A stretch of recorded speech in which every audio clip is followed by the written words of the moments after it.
everybody. Today we're debating Destiny's morality, and we are starting right now. With an introduction of our speakers, we're thrilled to have them and want to let you know, folks, both Destiny and Brenton are linked in the description. So if you want to hear more, you absolutely can hear more from them.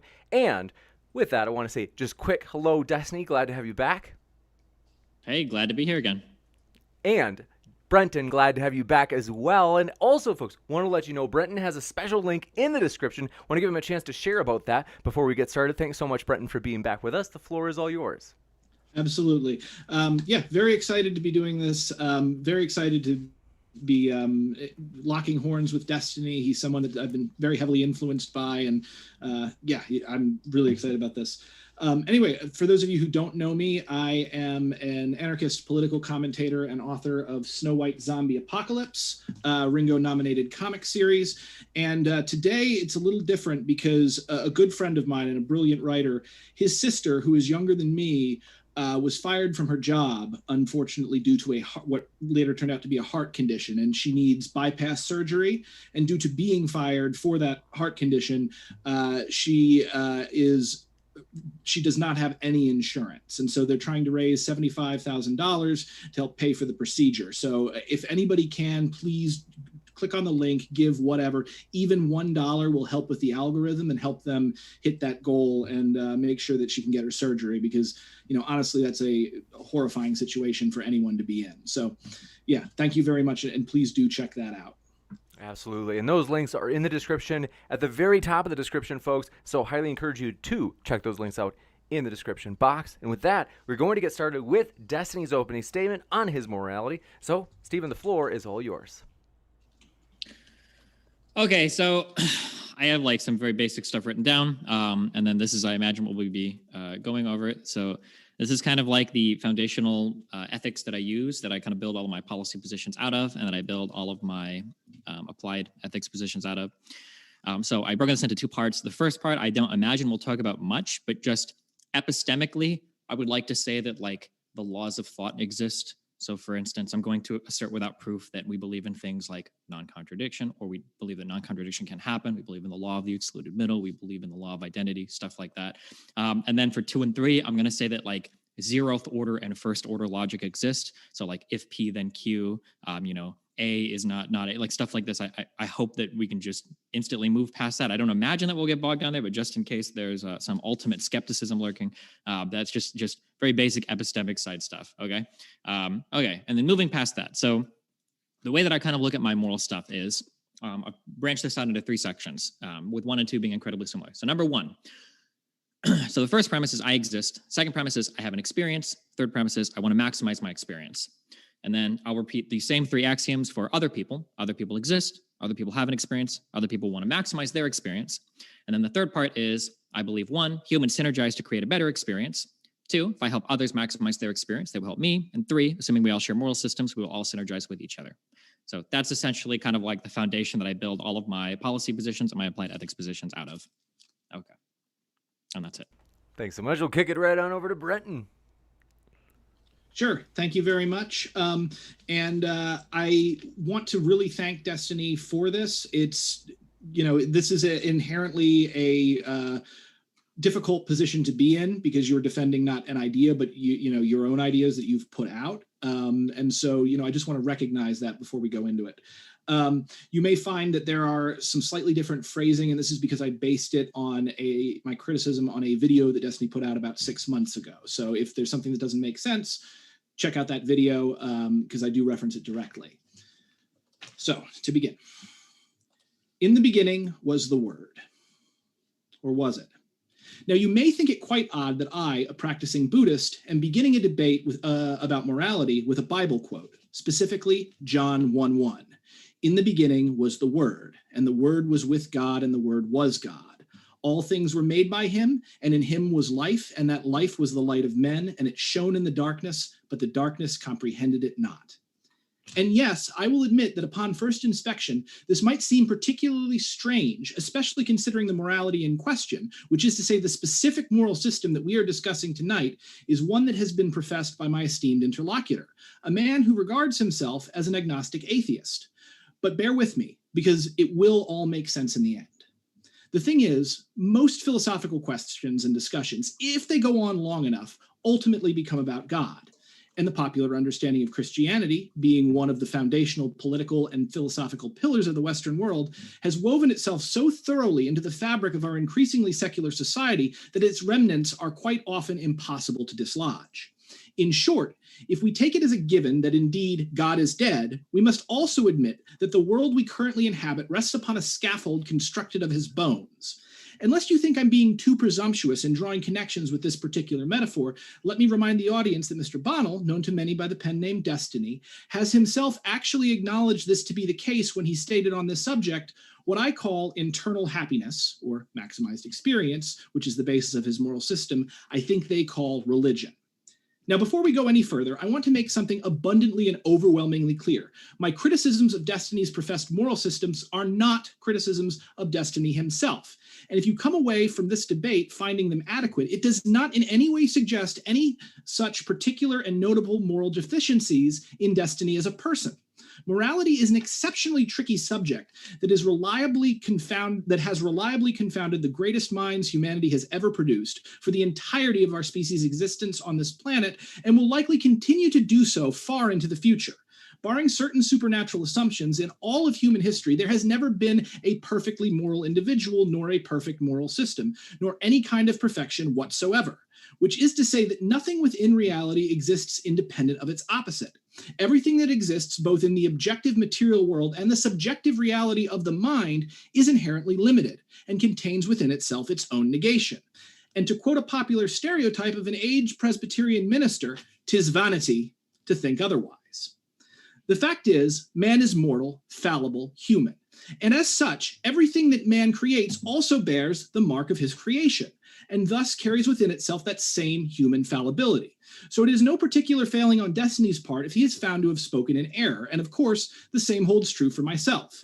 In a certain sense, we're all just hairless apes filled to the brim with a series of intense and often conflicting needs, drives, and desires, who are nonetheless stumbling through an infinitely complicated and seemingly indifferent world for 90 or so years at a time, desperately clutching in the darkness for some kind of stability.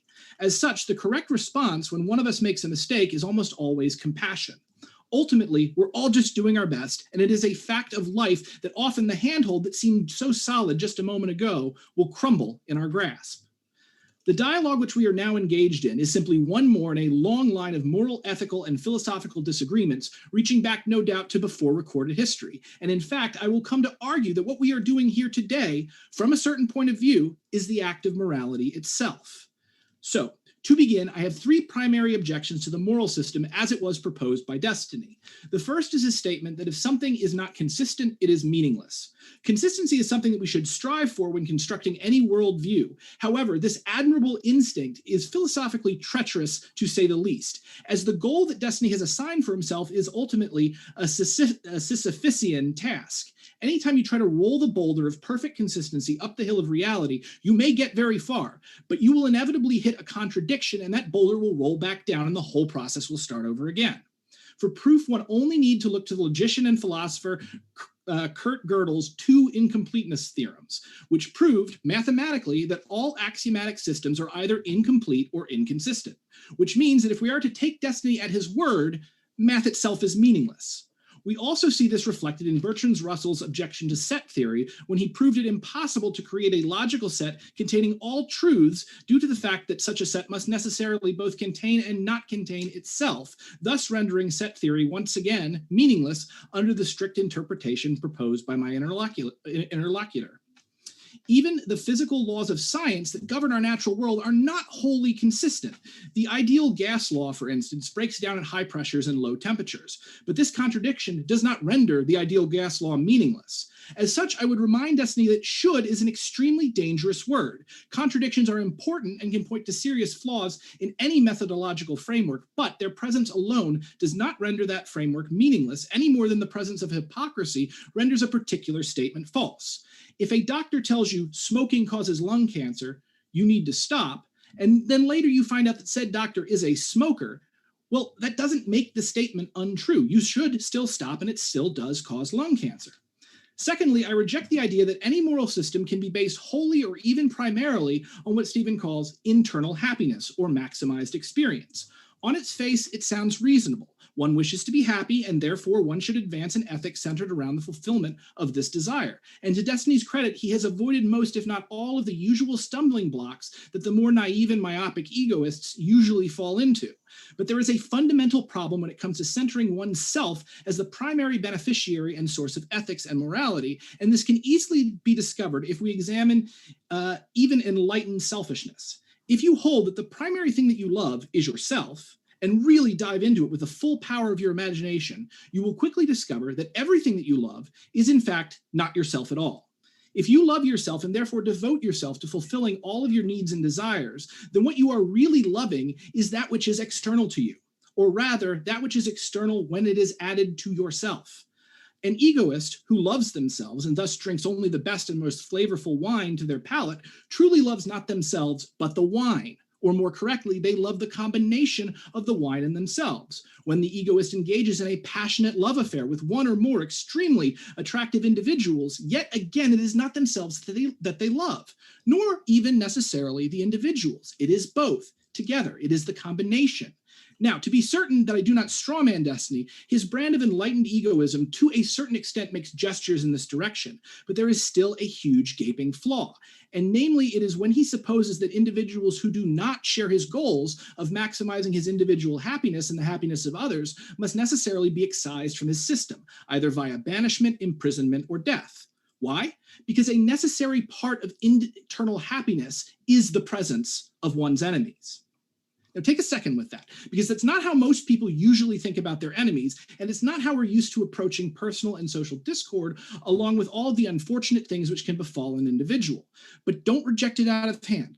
Think it through. Because the only reason we know that we exist, that we can identify where we end and another begins, is when we meet resistance. The principle is expressed in many subtle ways, and it is why in the martial arts, many advanced practitioners argue that in fact, it is an act of ultimate kindness for someone to agree to strike you and be struck by you. Because when we are hit with any kind of force, the accompanying shock makes you feel alive in a way that few other experiences can deliver. The point is that one only knows the limits of one's body by the experience of coming into contact with that which is not their body, which is to say resistance. Resistance to our ideas, resistance to our will, and the seeming resistance to our own happiness and well-being. In a way, that's what love is. Someone who is not beholden to your will, agreeing to forego that most of the time. And of course, as a lover, we respond in kind, offering both acceptance and resistance. In essence, we only know pleasure because we know pain.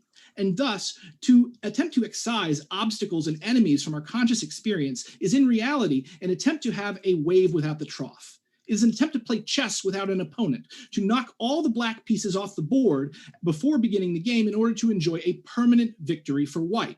This, of course, is not only impossible, but is ironically inadvisable, as I'm sure Destiny, as a consummate gamer, understands just how unfulfilling it can be to play a game that's too easy, or to continue playing a game once victory is assured. In short, we must admit that enemies, misfortune, and discord are as much a part of our overall happiness as harmony, fortune, and friends, and thus we cannot commit to a system that eliminates any of them, at least not entirely, at least if we expect that system to make us happy or maximize our experience, which is, as I have explained, something of a fool's errand anyway. Chasing desire is fundamentally flawed for this and many other reasons, not the least of which is because that frame causes you to evaluate others and your own external environment either as solely an impediment or a means to an end, when in fact it is neither. It is instead simply another expression of you, inasmuch as back is an expression of front and the south pole of a magnet is an expression of the north. And to attempt to excise it is like fleeing your own shadow. I mean, you can do it, but you're not going to get anywhere and you might even hurt yourself. Finally, I take issue with the fundamental assumption that a moral system, any moral system, functions as a mechanism into which we can feed data, and by so doing come to a perfect or nearly perfect moral conclusion. In fact, when we look at how morality operates in the real world, I don't think we can necessarily conclude that morality even is a system in the strictest sense of the word. And this brings me back, well, to the word, John 1:1. In the beginning was the Word, and the Word was with God, and the Word was God. It is one of the most well-known, pivotal, and influential statements in all of the English language. And sadly, it is also something of a mistranslation, or perhaps, not to put it so strongly, an unfortunate way of phrasing the idea, which has caused untold confusion for centuries. The word, in this sense, is logos from the Greek, and has been translated in much the same way as I have previously stated in nearly every edition of the Bible. That is, with the exception of one, Erasmus of Rotterdam, whose 15th century translation of the book of John roughly begins suchly. It all arose out of a conversation within God, and in fact, the conversation was God. So God started the discussion, and everything came out of this, and nothing happened without consultation. This was the life that was the light of men, shining in the darkness, a darkness which neither understood nor quenched its creativity. Now, do you see the difference there? And do you understand why I told you that all serious philosophical and moral debates ultimately become a conversation about God? Suddenly, we in the West are not subject to the Word, something complete, immutable, unchanging, given from on high. We are the conversation, which means our relationship to the divine is participatory. And to rephrase this, our relationship to each other and to reality itself is also participatory. This has a number of incredible implications, not the least of which is that morality is not a matter of finding the proper system and comporting ourselves to it, just like life is not a matter of finding the proper God and bending ourselves to his will, but rather, we're it. We are God. We are morality. We are life itself. We are the universe experiencing itself as an individual. Morality is something that we do, which can be best understood in terms of aesthetics. Morality is a dance, it is a song, and the point of it is not to achieve some specific material end. The point of the dance is the dancing, just as the point of the song is the singing. There are certain rules and themes and recurring motifs, but to look at morality for these things or for its supposed outcome is to attempt to make the tail wag the dog and to miss the forest for the trees. In short, we are doing morality right now because it all arose of a conversation. And thus, I am very excited to continue this one. Thank you.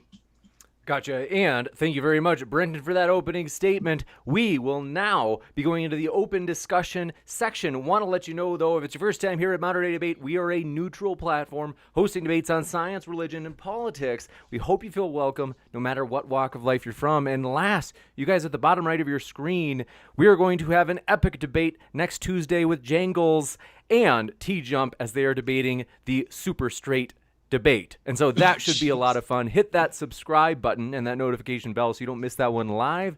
Thanks so much, everybody. And gentlemen, the floor is all yours for that open dialogue. Well, do you want to start right at point number one?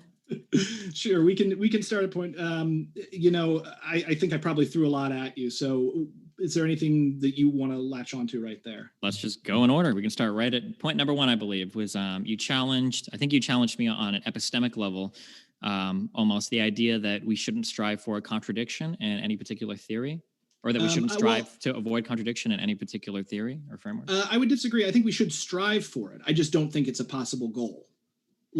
Essentially, we should always strive to eliminate as many contradictions as possible, but I don't think it's possible to eliminate all of the contradictions, and I don't think the presence of a contradiction necessarily makes what we have done up until that point, worthless or completely unreliable. So what would your argument be against something incredibly basic like the principle of explosion? How would you argue against something like this? The principle of explosion, meaning that, so I think that most people who understand formal logic would say that if you have any contradiction, then from any contradiction in a system, we can prove anything. I would say on a certain level that works, but I think Isaac Asimov, you can prove anything with logic, you just have to pick your postulates. I'm not throwing logic out, it's just logic is something invented by humans to accomplish specific goals, and eventually it will break down at the highest levels. Okay, so I'm going to try. Okay. So if I ever say anything that's unclear, you can stop me immediately. I'm trying to be very clear with every single thing I say. So Sure. my assertion is that if we accept contradiction, we have essentially abandoned all logical statements. I don't think we can ever do that. I don't think it's possible that we can say like, oh, well, there's contradictions. Like that's okay. Because as I said before, from any contradiction, we can prove any statement to be true or false. I'd say again, that's totalizing because, and we have plenty of evidence that it is not true. Again, I mentioned. What do you mean by that?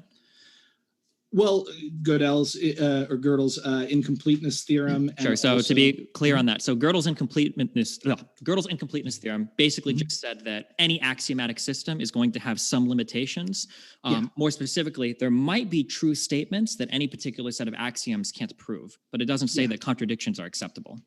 No, and I'm not saying that contradictions are acceptable. I'm just simply saying that they're inevitable. Because again, any axiomatic system is either contradictory or incomplete. Okay, well, incomplete is way different than contradictory. I can acknowledge that there's probably some incompleteness around any system, but that doesn't make it contradictory. But it also doesn't make it not contradictory. Because again, we can't know for a fact that we've eliminated every contradiction because you don't know a contradiction until you find it.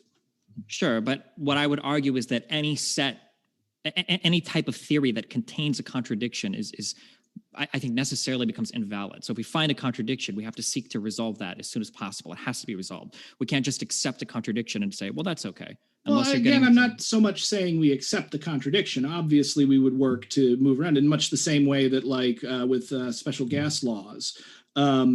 Like the gas laws function under certain conditions, but then when the conditions change, the laws no longer become useful. We don't throw the law out. And in much the same way that we don't throw out set theory because we know that it's still limited and has a direct contradiction within itself. So, okay. So to be clear on, okay. Okay, so I know that a lot of these things get kind of like tossed around, but I don't think that these are ever quite as people say them. So for Russell's paradox was a challenge that was like in the 1920s, I think, to naive set theory. That said 1900 or maybe 1930. I know in the 1920s it was resolved. So it was resolved over 100 years ago by Zermelo-Fraenkel set theory. So Russell's paradox is a thing of the past. We don't care about that anymore. That's 100 years old. No, I mean Russell's paradox is still important, but the thing is that set theory has grown beyond it because they found a contradiction and they built a new system based upon that. Like yeah, exactly. But so what I'm saying is Russell's paradox is a challenge to naive set theory, but mathematics doesn't deal with naive set theory anymore. We don't do anything with naive set theory. So Russell's paradox is not. Yeah, I would disagree with that. I'm pretty sure naive set theory is still used, but again, I'm not a math guy, so you'll have to talk to a math guy for that. Gotcha. If any mathematician ever wants to challenge me or claim that I'm wrong, my understanding is that virtually all forms of mathematics start from it's either Zermelo-Fraenkel set theory or Zermelo-Fraenkel theory with the choice axiom ZFC or ZF. These are like every mathematician, every math theory basically starts with these places. Nobody uses naive set theory anymore.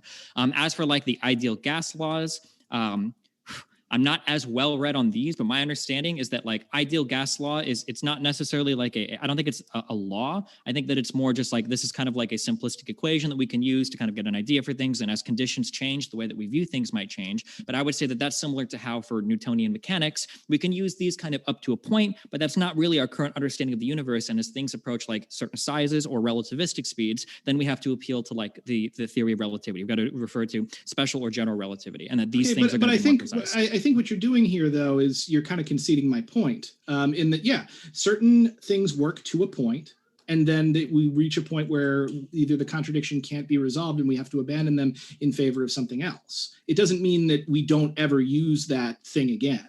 So we have to be careful when we talk about like, if you're going to ask me if we use some shortcuts in the existence of our day-to-day life that, we don't know, like I couldn't have somebody sit down and write a formal proof for, then yeah, of course I'll agree with that. But we're not arguing about like, well, what is an engineer likely to use, right? What we're arguing about is like, what should we strive for in like our theories that we have? So like like our current theories of physics don't include. I think you and I agree on what we should strive for. I'm not saying we shouldn't strive for consistency, but what I'm saying is that I think by overemphasizing the fact that we need consistency, what happens is that you seem to naturally go from that to you look at another moral system that works most of the time. You find someone is inconsistency. You catch someone as a hypocrite, And what winds up happening is that you're like, okay, so that moral system doesn't work, and you throw it out. When, in fact, it probably does work. The thing is, though, these systems are not perfect, so there needs to be exceptions to every rule. Okay, so I would say we have to be very careful. So the discussion of any particular ethical system exists only in an idealized form. It is not a person's behavior. Just because a person adheres to a particular set of ethics and they are a hypocrite or they do something wrong doesn't invalidate or cause a contradiction to arise in those set of ethics. Contradictions that arise within any formal theory should be able to be proven by deduction, not proven by behavior. So for instance, if you want to challenge any ethical theory, you would have to show me that two statements within that ethical theory are contradictory or cause a contradiction. You can't just say that this person tries to appeal to that theory and they did something wrong, therefore that theory is bad. That would be similar to saying somebody did 2 times 3 equals 10, therefore multiplication or arithmetic is bad. Just because somebody makes a mistake on a behavior doesn't disprove the actual underlying rationale or the system. Yeah, I mean, I don't disagree with that, but I wasn't speaking specifically about someone not living up to their moral system. I was talking specifically about moral systems that may contain contradictions within themselves. Okay, I understand that you're saying that. Well, I understand you're saying that, but the word you very specifically used was hypocrite, and it is impossible for a moral system to be hypocritical. Hypocrite implies you advocate for one thing while you do another thing, which requires an individual to exhibit a behavior. I don't think you can get hypocrisy in a moral system. No, I get what you're saying. My point with using the phrase specifically hypocrite is I think there's ways for essentially the halo effect to creep into how we talk about systems by essentially attaching it to a person or to a person's behavior or to a person's perceived, inconsistency. Sure, but we have to agree that we're separating, for the purposes of this conversation, we're absolutely separating any system or theory from a practitioner of said system or theory. Sure, at least as far as the dealing with contradictions goes. I don't think you can necessarily completely divorce a system from how it is practiced within reality, but that's different than what you're saying. So I just want to make that clear. Does that make sense? For sure. We can attack the practice of certain systems, but that doesn't invalidate the system itself. So for instance, every single Christian on the planet could turn into a ravenous murderer, and that wouldn't disprove the system of Christianity, or it wouldn't disprove the morals or the ethics of Christianity. It would just show that all Christians are horrible people. Whereas if I could demonstrate a contradiction in the Bible or in one of the 10 commandments, I would be disproving the whatever system of ethics, Christianity purports to have, or specific sects Christianity purport to have, even if all individual Christians were good, holy people, whatever. There's a fundamental difference between behavior and any particular theory or system that we've constructed. I'm not 100% sure I'm sold on that. I take your point. I think it's a good one. But I have actually, and if you've seen my other religious debates on here, I've sort of argued that the real test of a religion is its effect on its followers. And if it does promote them to live happy, productive, harmonious lives. Yeah, but when you say the real test of a religion, what are you testing? What do you mean by that? The test of the religion? The test of if it does what it purports to do for people. I take, I don't really, I'm a Buddhist. I don't really believe in a God, and I focus heavily on humanistic elements. So when I look at a religion, I look at a religion in the same way I might look at an exercise routine. So if you do the One Punch Man workout, are you going to gain the powers that Saitama gains? If you don't gain those powers, it obviously, and that's in an anime, but let's just say it turns out it's a bad workout and you aren't able to build muscle as effectively, then we've got a problem there. So in much the same way that a workout might not do what it purports to do, a religion might not do what it purports to do within reality. Sure. So it's possible that some particular theory or some particular system, when practiced, will come up short somehow. Mm-hmm. But I don't think that's not really a knock to the consistency or the validity of said theory or system, unless it's making just demonstrably untrue empirical claims. I mean, I would say that it might have it. So it's the idea of framing, that putting a certain frame on something will create a specific relationship within the mind of the person who adheres to it. So kind of like what I talked about with the word and the use of the word in the English language Bible, creating a frame in which we are relating to ultimate reality and God as though it is a settled thing that is separate from ourselves, as opposed to conversation. They're really the same idea being expressed, but because of the word used, it creates a different, it colors it differently through a different frame. Another example of this, I just had it flew out of my head. I'll get it back in a second. You can respond. Yeah, I mean, I bet any of that may or may not be true. I think that it's really important that to establish from the start that any particular theory or system we have, we cannot accept contradiction within that theory or system. If we do, then everything necessarily becomes absurd, that we can prove the statement or the negation of literally any statement, assuming that we subscribe to like really basic tenets of... Yeah, I feel like you're being very totalizing here. And again, there's a difference between accepting a contradiction and accepting that contradictions are inevitable. I would say I have to be totalizing here, because if I don't totalize this particular thing, then we immediately fall into a pit of absurdity or epistemic nihilism or something. Can you explain that to me? Exactly why?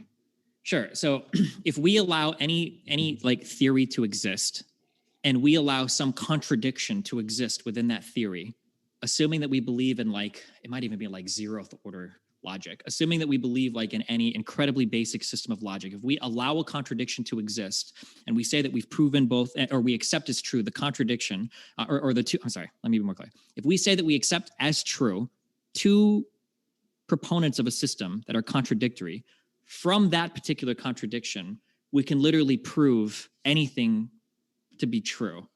I could read through it like an example of this, but it might be a little bit complicated. But I think this is pretty well accepted for most like people that practice for any type of logical I can look stuff. at it. Hang on for just a second, though, because I did remember what I was going to say. My other example of like a system. This is pulling us back a little bit, but so Hegel had this concept called enframing, and essentially it is when you look at the world in a scientific manner, because the Greeks did not consider science to necessarily be technology, but more a way of thinking. So sorry, not scientific, technologically, techne. So the way that like a sculptor like Michelangelo looks at a big slab of marble and he sees the David in it. It's a way of looking at the world, not for what it is, but what it can do, or what it could be. And it's a good means of thinking. But if you totalize that kind of thinking, and you let that machine sort of take over and become the frame for your reality, to become your ideology, what you wind up doing is seeing everything in the world as a collection of resources to be exploited, seeing human beings as essentially, meat puppets to accomplish tasks. And so like, things that are not necessarily stated in the text, but may go unsaid as subtext, as sort of background radiation for particular ideological ways of looking at things. A big example that I might give is like the sort of ANCAP philosophy of self-ownership, wind up having huge problems, not necessarily because of what they say, but because of how they say it and the frame that this creates. Whereas if you begin thinking of yourself and your body in terms of self-ownership, suddenly you're seeing yourself as a piece of technology, and that as opposed to something that exists for its own right. And thus you will inevitably begin to neglect yourself and to treat yourself as you would any other kind of property or possession. So you are in a way diminishing yourself by believing in self-ownership. So does that make sense? I don't know how that responds to the problems of contradiction. No, it didn't. I wanted to go back to finish, because remember, I forgot what I was going to bring up. So as far as the problem of contradiction, you had mentioned that. Real quick, just take a second. We're purely in the world of the epistemic right now. So I don't care about any moral stuff. I don't care about real life behavior. I don't care about. We're purely in an epistemic world right now. Yeah. All I'm saying is that we must accept that any coherent system we use, a necessary part of that coherence is that it doesn't contain within itself a contradiction. I mean, sure, but again, when you're talking about coherence, you're kind of begging the question. Because this is like literally like axiomatic. Like a system just can't contain a contradiction. It can't. How do we even decide which contradictions a system could contain? Yeah, I mean, essentially, what we're dealing with here is unknown known. So as we know, every axiomatic system is either incomplete or contains a contradiction. We cannot know like how many contradictions there are in there, because we cannot know what we don't know. We just have to go as far as we can and try to identify and eliminate as many contradictions as possible. It's a Sisyphean task. It is rolling the boulder up the hill. We will never succeed, but that doesn't mean that we shouldn't do it. Nor does it mean that what we discover while engaging in this process is necessarily worthless. That's the main thing that I wanted to say about that. And it's largely because the totalizing statement at the beginning, what it really worried me in was it wasn't just an error, but it made me feel like it might lead you and people who embrace this particular ethic to throw out ethical systems because of a perceived contradiction, when a contradiction doesn't destroy the system entirely. Well, okay. I would advocate that if there is a perceived contradiction, the system is necessarily bunk and should be thrown out. I think that's how all systems should work. We could move should on. Is a dangerous word, but yeah, if you want to move on, having no logical coherency or abandoning all epistemic norms, I think, is probably more dangerous, I would argue. Well, yeah, but nobody's doing that. Well, but by saying that we accept contradiction, we're essentially abandoning all epistemic norms. We're basically becoming like epistemic anti-realists. Or are you going to? Do you abandon? Again, this is math, but like, do you abandon math because there are limits? Like, a limit always approaches a point but never actually reaches it. No, that idea of the limit is still very effective. So I think for math. So for math, if there exist contradictions in math, we don't accept those. We seek to resolve those as soon as possible. So Russell's paradox, I believe, did demonstrate a contradiction. That's why we abandoned naive set theory. That's why we left that. We don't use that anymore. Yeah. It's completely gone. No one. It's done. People might pretty practice. Sure, that's not it, but whatever. I'll bet my life on it. It's like in practice we might use it. Like people use Newtonian calculations, but nobody's seriously working in the field of mathematics unless you're doing like elementary stuff or basic stuff, like ZFC or ZF. See right there. That's exactly what I mean. So when you're talking about like morality, especially to a popular audience, like on your show, you're not talking to a room full of like moral philosophy professors. You're talking to like people who are dipping in to see your hot takes on things. Yeah, like and I understand that. Lunch. But again, I'm separating out like behaviors versus just like our idealized system. Sure. Like I understand behaviors may be different. We can try to move on from this, and then, but if this disagreement comes up later, then we're gonna. We're gonna keep jumping into it. I think if I would say to resolve this, I think the difference here is I'm a little more comfortable with the presence of hypothetical contradictions. Or inevitable hypothetical contradictions than you seem to be. I think you're very driven to find these contradictions and remove them, which I will applaud you for. That is a great attitude. I think it's a bit of a fool's errand, and I think that you may be overstating the problem there. And that's. But do you think, for instance, like, could you ever say that like A is not A? Would you ever say that? Would you ever accept like that, or +2 + 2 = 5? Like, are these things that? I mean, I don't know about 2 + 2 = 5. I think I like did. A equals not A, or like, yeah, because it feels like the A equals A, that's like a Randian thing, isn't it? No, this is like a foundational. This is like the laws of thought. This is like one of three things, like the law of identity. A thing is itself. Sure.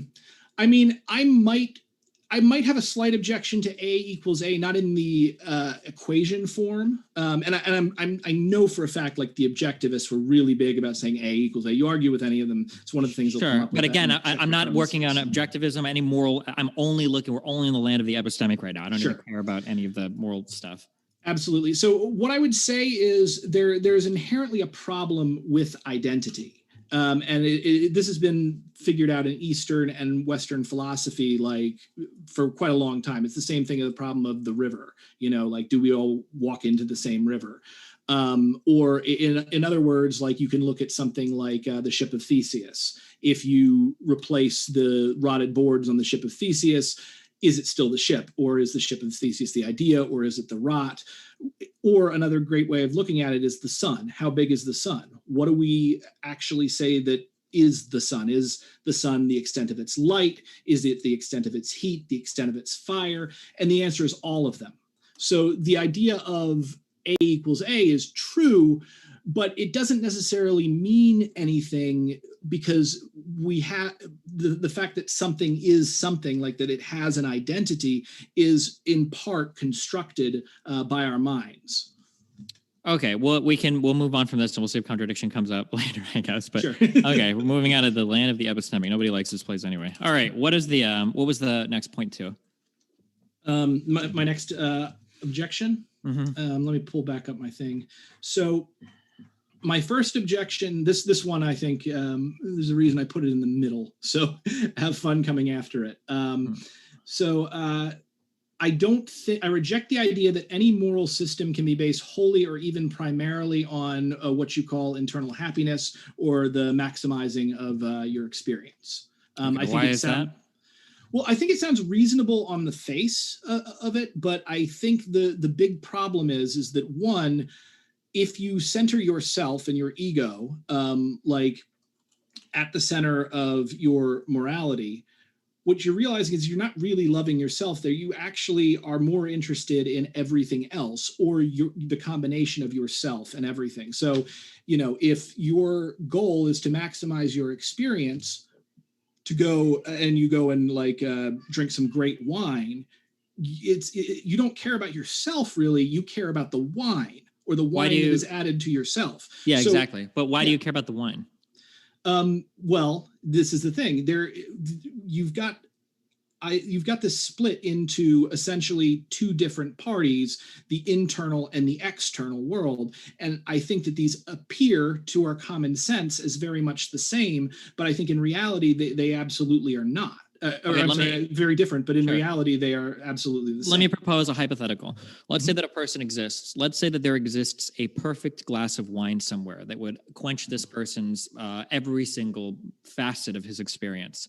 But let's say that person cannot ever gain any information about that wine. Perhaps it exists in another star system, and the person will never live long enough to travel to that. What does that particular thing of wine do to that person? Or how does that person relate to that particular thing of wine? I mean, if they don't know about it, they don't. So it does nothing for them. Okay, I agree. So I would argue that any type of external thing that you talk about as like sustaining or providing happiness to our experience is all done relationally to ourselves. And then I would appeal back to my my third axiom that I want to maximize my own experience. So things existing external of me don't matter insofar as if I can never interact with it or never know anything about it. Like the function of that thing is going to be whatever pleasure or happiness I can derive out of that thing. Right. I'm not going to disagree with you on that, but what I'm going to say is nothing actually exists outside of you. In much the same way that, we don't know how far the sun actually extends. We don't know how far destiny is. You don't end at your skin any more than I end at my skin. I would have to say, yeah. So, that could also be something that just flows from some axiomatic statement. I would assume that we would have to assume that things exist external ourselves. Otherwise, I don't know. I mean, things exist external ourselves in a certain sense, but not ultimately. Like evolution doesn't favor organisms that experience reality directly. It favors organisms that experience reality in a way that is most conducive to their survival and or reproduction. And this is really a very important point because human brains really like to break things down into lists and patterns because that helps us as organisms survive. But that's not reality. That's our interface with reality in much the same way that the computer screen it's not the computer itself. It's how you interact with it. Still important. It still exists. But ultimately, the computer is much more than just the screen. I understand that. So in some sense, reality is constructed in the brain. That seems to be true. But I mean, I would still say that we ought to act in a way that there exists an external world. Otherwise, again, we fall into, at the very least, ethical absurdity. Yeah. So for instance, I could walk up to 20, or here's a question for you. I could walk up to 20 people and murder every single person. Is that actually wrong if there is no external reality? It's all just stuff in my head. What would be your argument against murdering people indiscriminately? Well, I would say in a certain sense, and this is actually a big question, like in the Buddhists. The sutras bring this up a lot. So in the sense that you can't actually die and nobody can actually die because we're not individuals, you could walk up and murder 20 people and it's a wash because we're all the great Brahman, the Godhead, whatever. But that I would still say it's not a good idea to do that because those 20 people are also you. Okay, So wait. you're So to be hurting very yourself. clear, I want to talk in terms of like moral rights or wrong. So I don't care like what wouldn't be a good idea or would be a good idea, right? I kind of want to be able to say like this is something that we ought to do or ought not to do. I So mean, in terms of so if we yeah. believe that there is no external world, if none of those things exist, by what you've said, and if we say that like well maybe like blowing a bunch of people up would make us really happy, like what would stop you or how would you condemn a person on those grounds? You say, hey, don't do that. That's fucked up. And the guy's like, why? They don't real. Like the whole external world is fake. So that's the kind of the problem of inflation that people see, and sometimes when somebody like slips into the sort of oceanic consciousness, especially if they're coming from a Western perspective, they start to think they're God, or you get like really heavy solipsism where, I am the only person that exists. Well, but you've purported solipsism, haven't you? No, I definitely have not. There's a very subtle difference here. So what we're talking about with regard, it's not so much that the external world doesn't exist, it's that the external world and the internal world are ultimately two sides of the same coin. They can't be separated. So you can't. So we do acknowledge that there does exist some external content, right? There is some content in the world. There is something external ourselves, right? There is something external, our consciousness, our ego. Okay, but I agree with that. Yeah. But then why would we say it? So then I guess I don't understand your second point of nothing exists outside of yourself. How is this a challenge to anything I've said? Nothing exists out because yourself is everything. It's the totality. It's the ground of being. The dream of Brahman. Are you familiar at all with Hinduism? I'm not, but so I agree with everything you're saying. But I feel like all three of my axioms play into that very well. So I exist, I have an experience, and I want to maximize my experience. You've told me that there is some internal being, that every single thing external is relational to that internal being. Mm-hmm. So yeah, I mean, I agree with you, but it feels like that statement could just as easily flow from my three axioms. So I don't understand how that contradicts anything I've asserted so far. The issue, in that sense, it doesn't. The issue is the quest to maximize something for your internal being. And if you're not maximizing something for your internal being, what are you maximizing it for? Well, again, I don't think you necessarily should look to maximize. What should you? Well, why not? Well, because that's essentially the world of hungry ghosts. Like that's not an argument. So my question. No, it is. It sounds like it's not, but continue. Well, I'm so a person has an experience, a person exists and they have an experience. It seems like they should seek to maximize their experience. They want to do what makes them happiest or what like purports at least to fulfill their desires as maximally as possible. Why shouldn't a person do that? Well, think about that for a second. Think about the people who are able to fully maximize and fulfill every desire. Mm-hmm. They don't actually find it all that fulfilling, in much the same way that if you go into a video game with invincibility codes, you're eventually going to get really, really bored of it.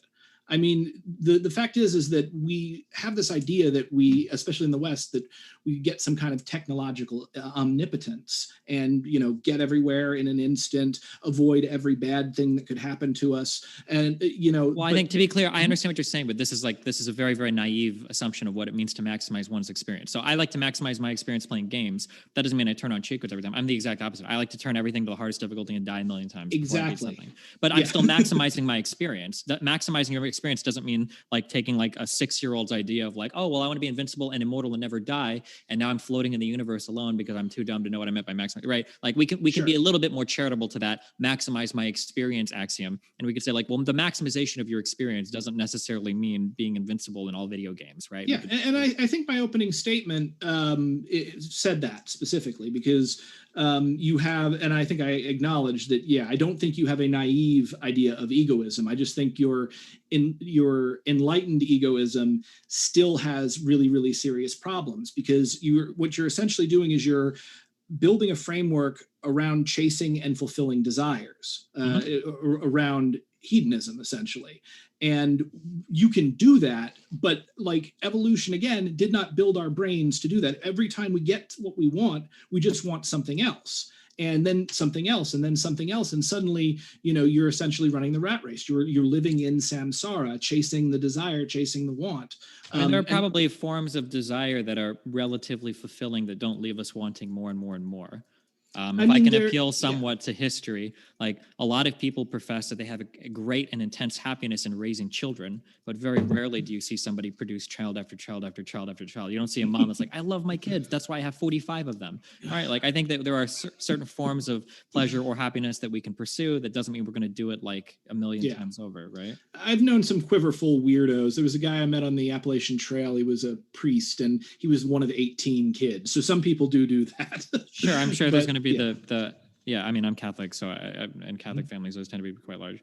Oh yeah. No, my family's Catholic as well. Mm-hmm. So I don't think that we necessarily have a contradiction here. I mean, like I would agree that we have to be careful what we talk about in terms of maximizing our experiences, but I think that you have to give a very naive reading of that to get to bad places. So like I don't think that the theory or the framework is broken. I think that it's just the interpretation might be bad. So for instance, somebody might take said system and say, oh well, I'm going to go and kill 30 people because that's a lot of fun and that's going to make me happy. And they try to kill one person, they fail, and then they're locked up in jail forever. And it's like, okay, well, seems like this wasn't really a good idea. You had a very bad like application of the theory, but that doesn't challenge the theory itself, right? Whereas people that try to like do well to others, people that live lives and do charity service and have happy families and friends, like they tend to have a much more maximized experience than the person in jail rotting for attempted manslaughter or murder.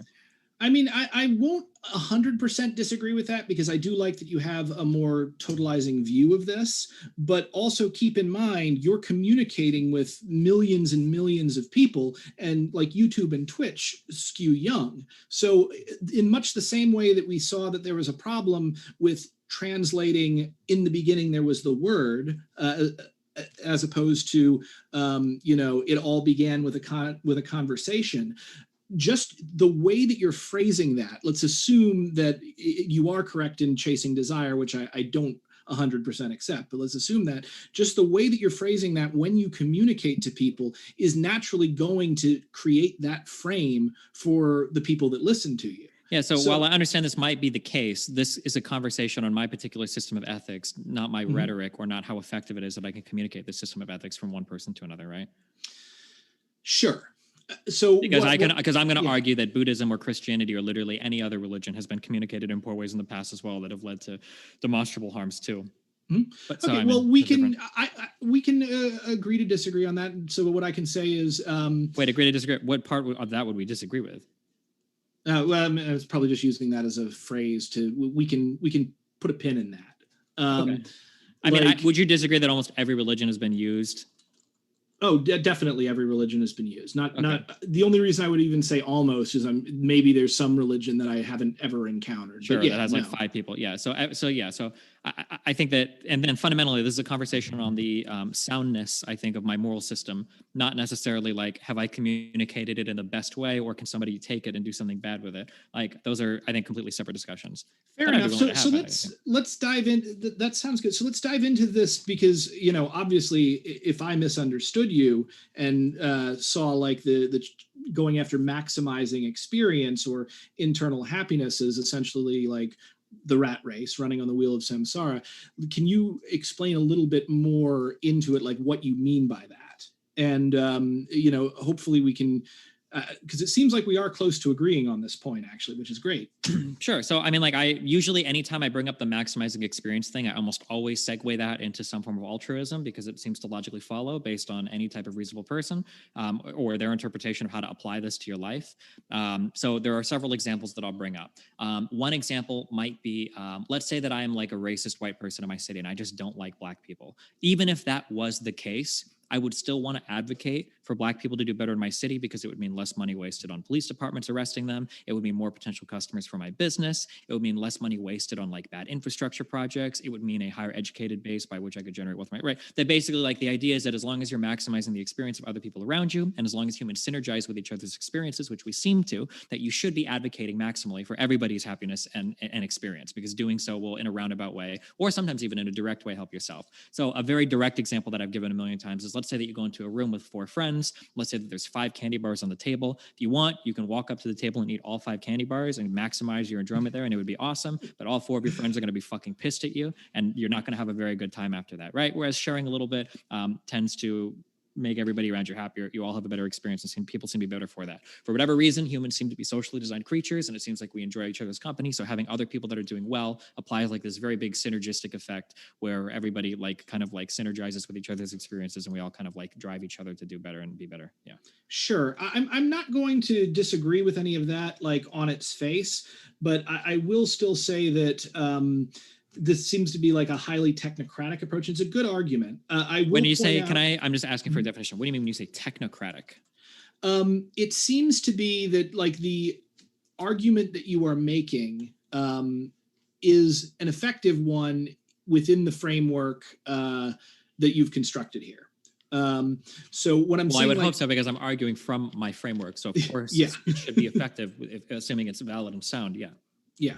So when I'm saying it's technocratic, it's more like you're thinking of society within this framework as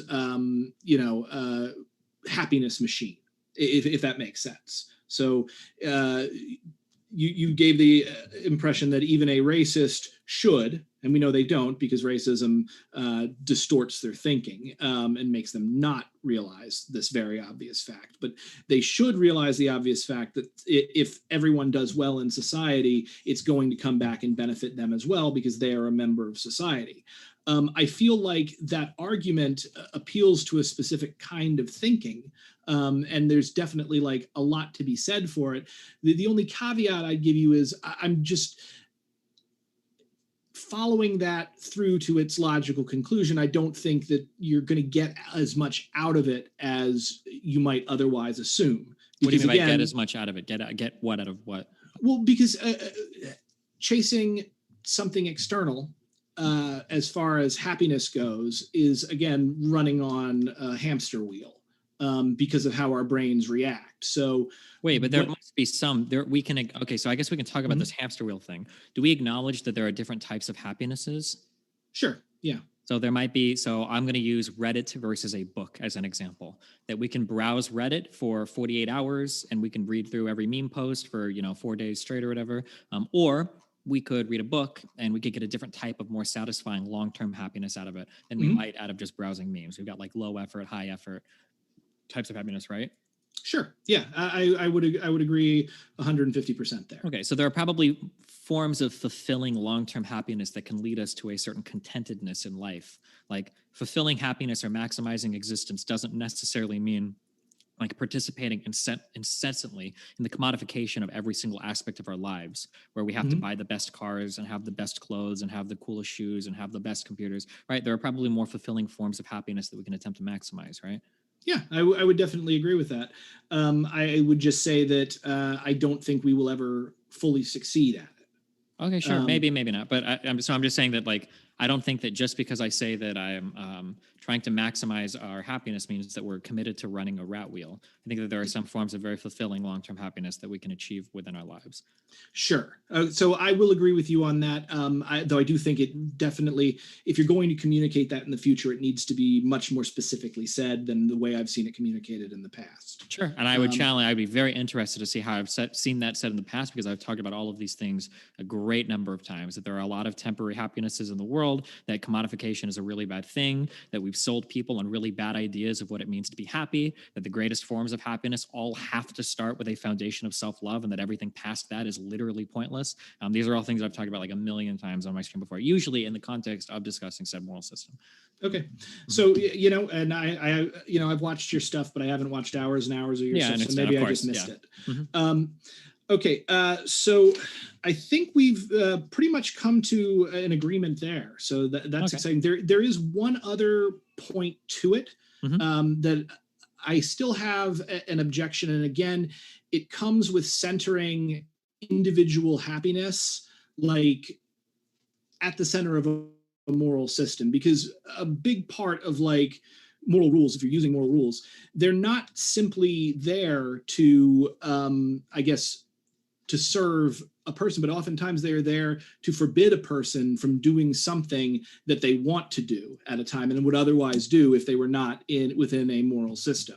So yeah, I agree. That's why. So I've got like my 2 3-parters. So the number one is I exist. I have an experience. I want to maximize my experience. And then I say other people exist. Other people have an experience. Other people want to maximize their experience.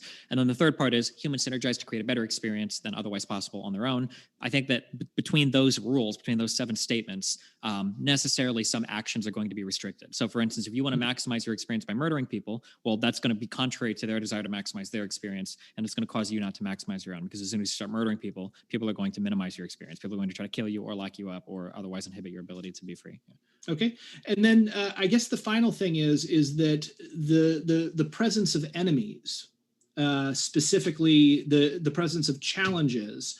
You talked in a very totalizing way about, I think you said something like, if there was somebody that didn't accept your system, there's nothing to do there. There's conflict. Depending on the type of conflict, the person would have to be eliminated from the system somehow. Absolutely, of course. Yeah. But I think I don't think this is very controversial. I think almost every single system will purport the same statement is what I'm saying here. A lot would purport the same statement, and I think a lot would be wrong. Because again, we need enemies. Do we need like murderers and rapists in society? I mean, to a certain extent, we need bad things to be able to happen so that good things can happen. Like, why do we need murder and rape in society?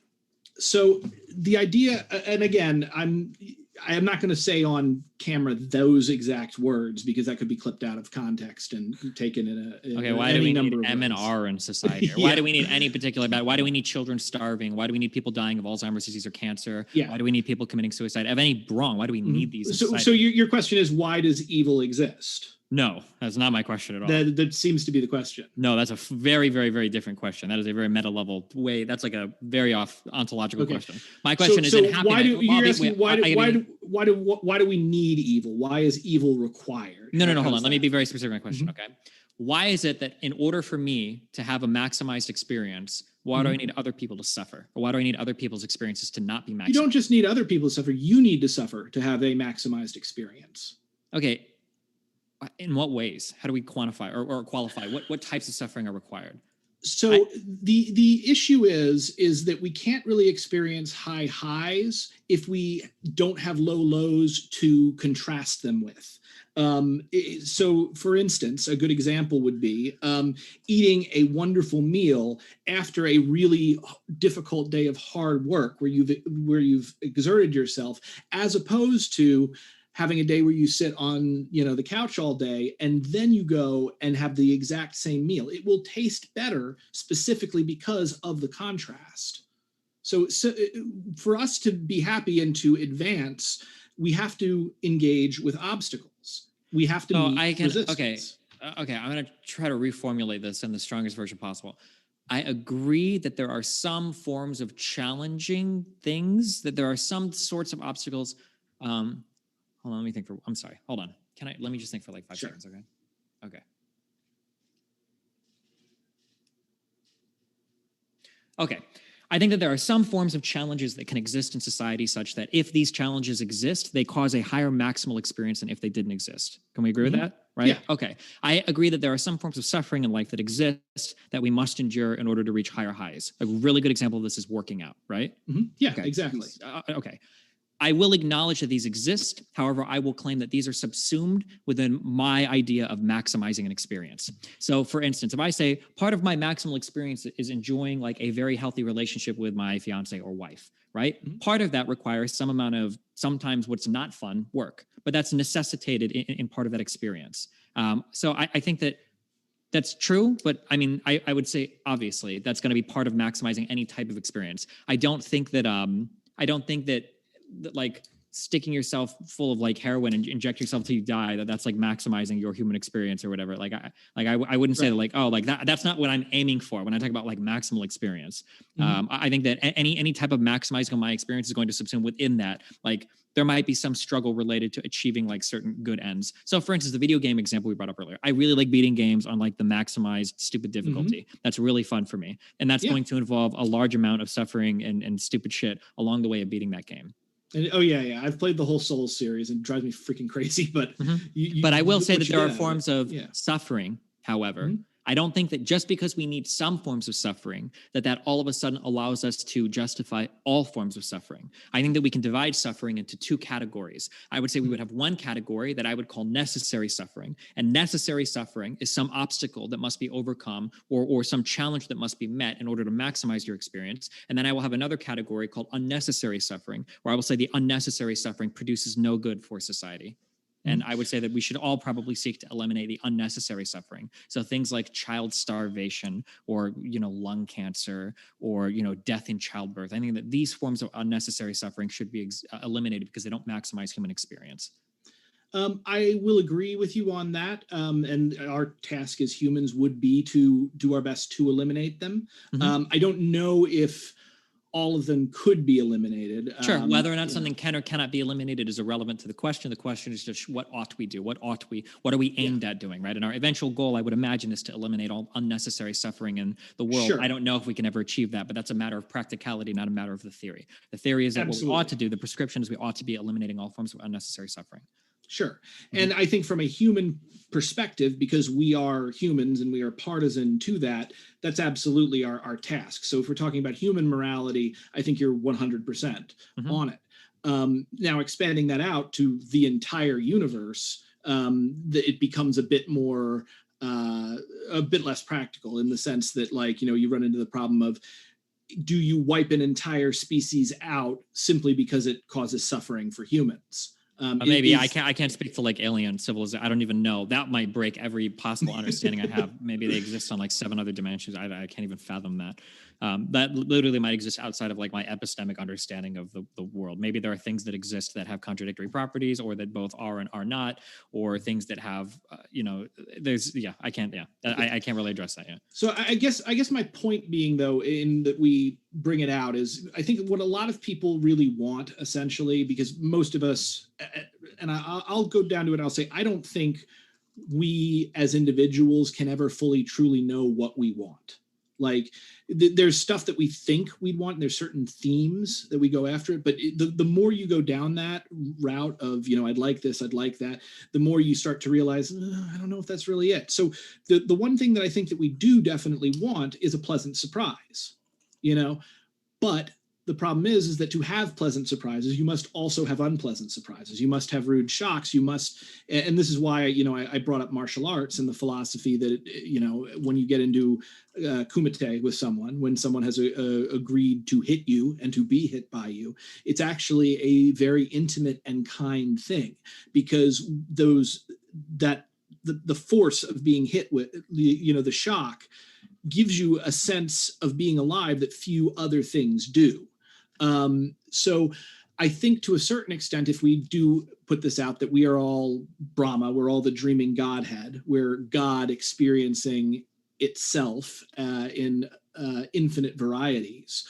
The fact is that evil and suffering, and even suffering that humans would consider bad or unnecessary suffering as opposed to suffering, is still part of that entire process. And I would argue that it's, from a certain vantage point, even though it is discord at one level, it's harmony at a higher level, in much the same way that the patterns and waves. I don't necessarily maybe disagree with this. I just don't know what I'm supposed to do with these statements. We can't know what we want. I don't know what that commits me to. I would have to assume that we're the best understanders of what we want, and for things that we aren't 100% sure on, we're going to hopefully we use scientific tools to investigate these things.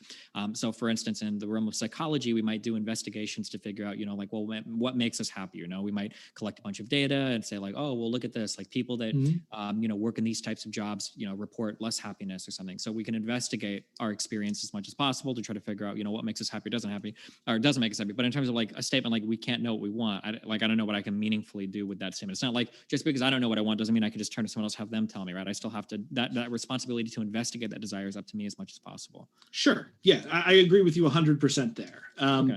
But I just kind of think that, again, with centering the want, can lead to other problems like this. But I think we're coming to a pretty good understanding here. So I'm excited about that. Yes. So basically, just to put a capper on this, and I think you've already agreed with this to a certain extent, but the example of in one of Christopher Hitchens debates, I think it was, he like asked a pastor, like, who was saying like everything is God's plan. He was like, well, what's, you know, God's plan about this worm that eats children's eyes and blinds them? And you know, the obvious answer to that is, well, that's terrible for us, it's good for the worm. So, you know, when we essentially, that's kind of my answer to the problem of evil. Wait, And God, why why I would said, God create worms that can only survive by eating the eyes of children? yeah, well, there aren't worms that only survive. It's just that that's what they do. And It seems again, also weird because I think if we take a religious centered approach to this, God create like animals and the planet is the domain of humans. It exists to serve humans, right? So why would he create things that are necessarily predatory towards humans or only exist to cause damage or harm to humans? so I have a huge problem with the idea of God as the sovereign, as the thing that is intelligently in charge of society and builds and designs everything. I think that's actually a really bad way of looking at God or Brahman or ultimate reality. So it's a God that's like omnipotent, or no, God that is omnipotent in the sense that like is literally everything in the universe. So think Spinoza's God is probably the closest Western thing that I can put it into. so then God as is so opposed, then literally it's just nature then we're talking about. yeah, nature, existence, humanity. It's all one process, one flux. And we're just the universe experiencing itself. I think Alan Watts kind of compared it to like the conscious experience. Imagine you've got a light covered by a black ball, and in the ball are pinholes, and each pinhole is a aperture through which the light comes out. So each of us and all animals and everything else that has conscious experience are the pinholes, but we're also the light underneath it, which is, you know, existence itself. That would be what I would refer to as God. So in the sense of God being associated with a king or a craftsman who went and made the universe, I would think of it more in the sense that God is the deep down stuff that is the universe, you know, the ground of being, as it's usually put. So in that sense, you know, just like with a chicken, when a chicken eats a mouse, it's not evil. It's just being a chicken.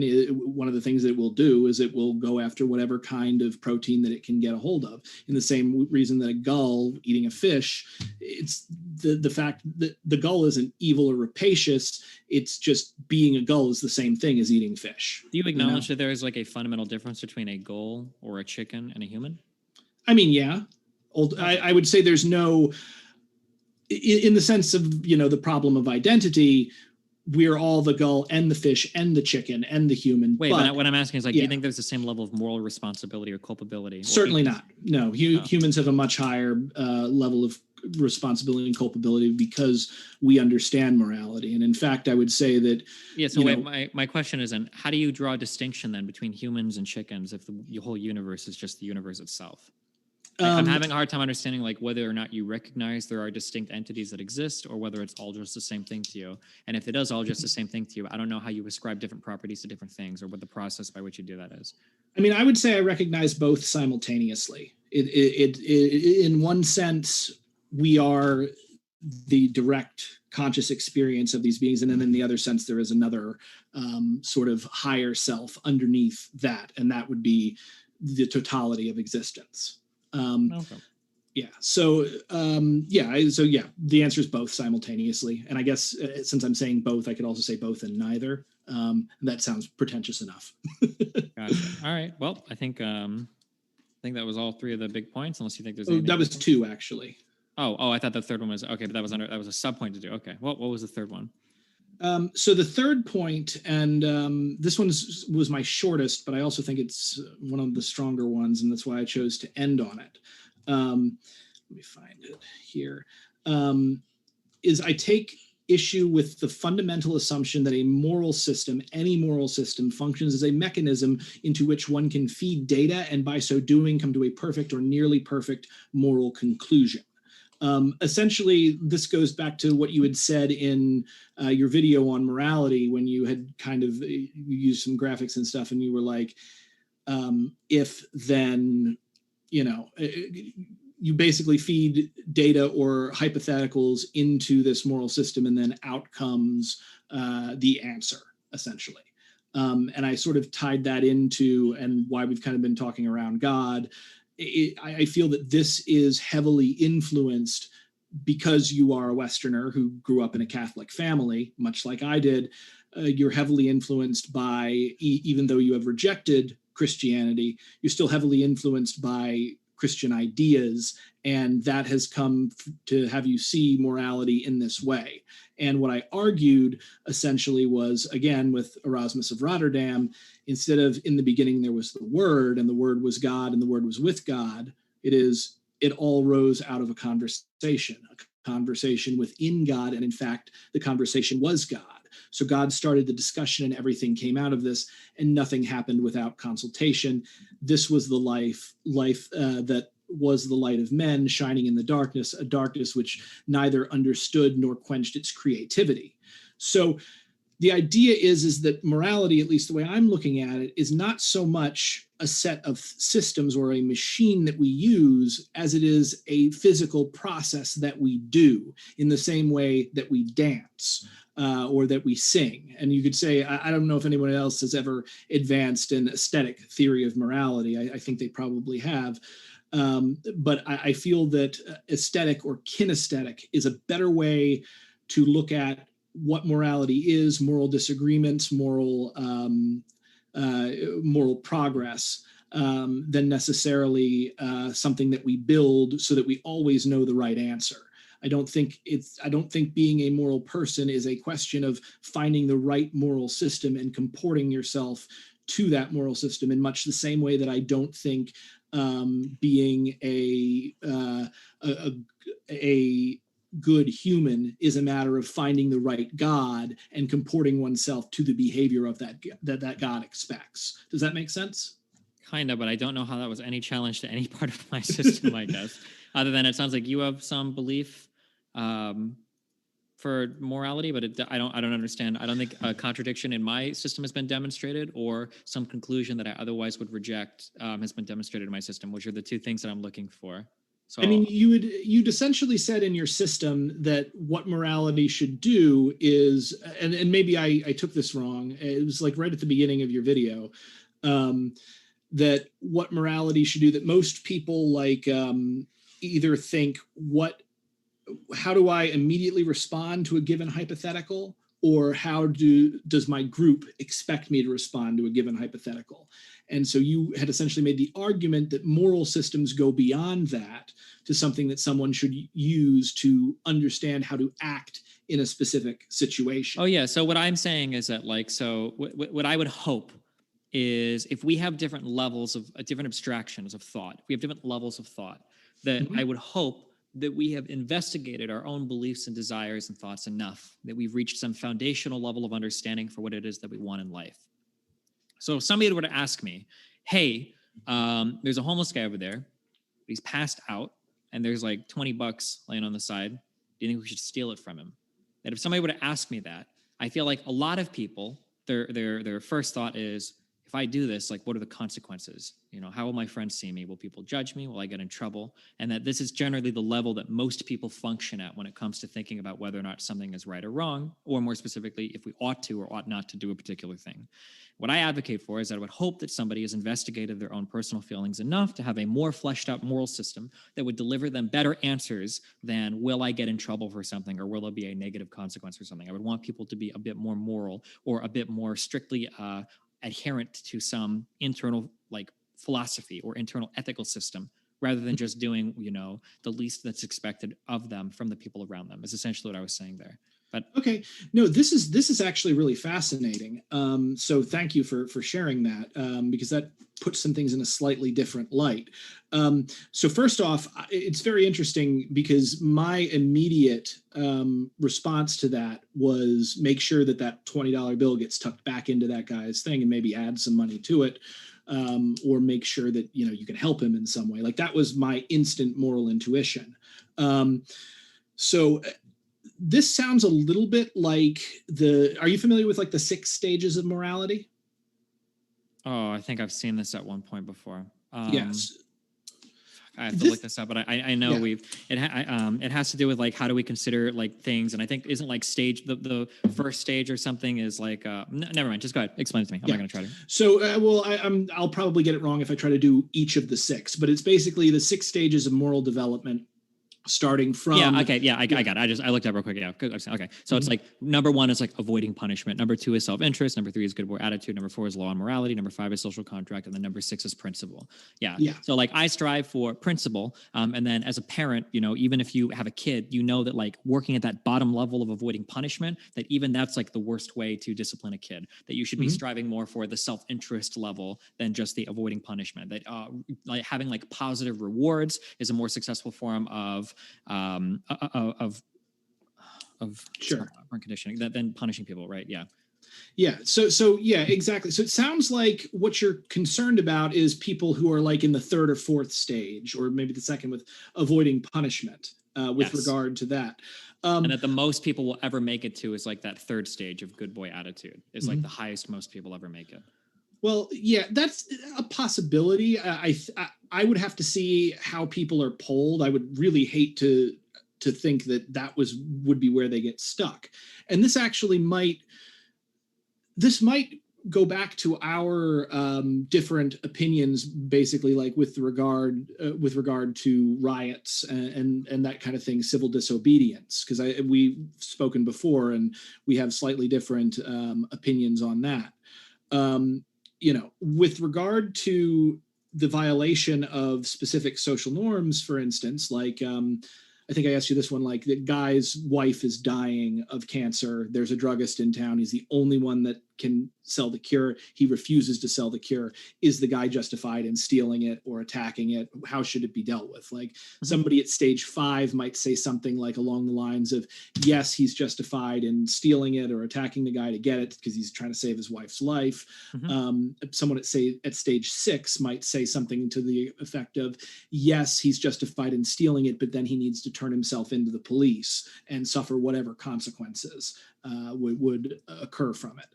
So, as people move along in their moral development, it would be nicer to see people move towards the higher levels. What I can tell you as a parent, what's very interesting for me, at least, seeing my son develop.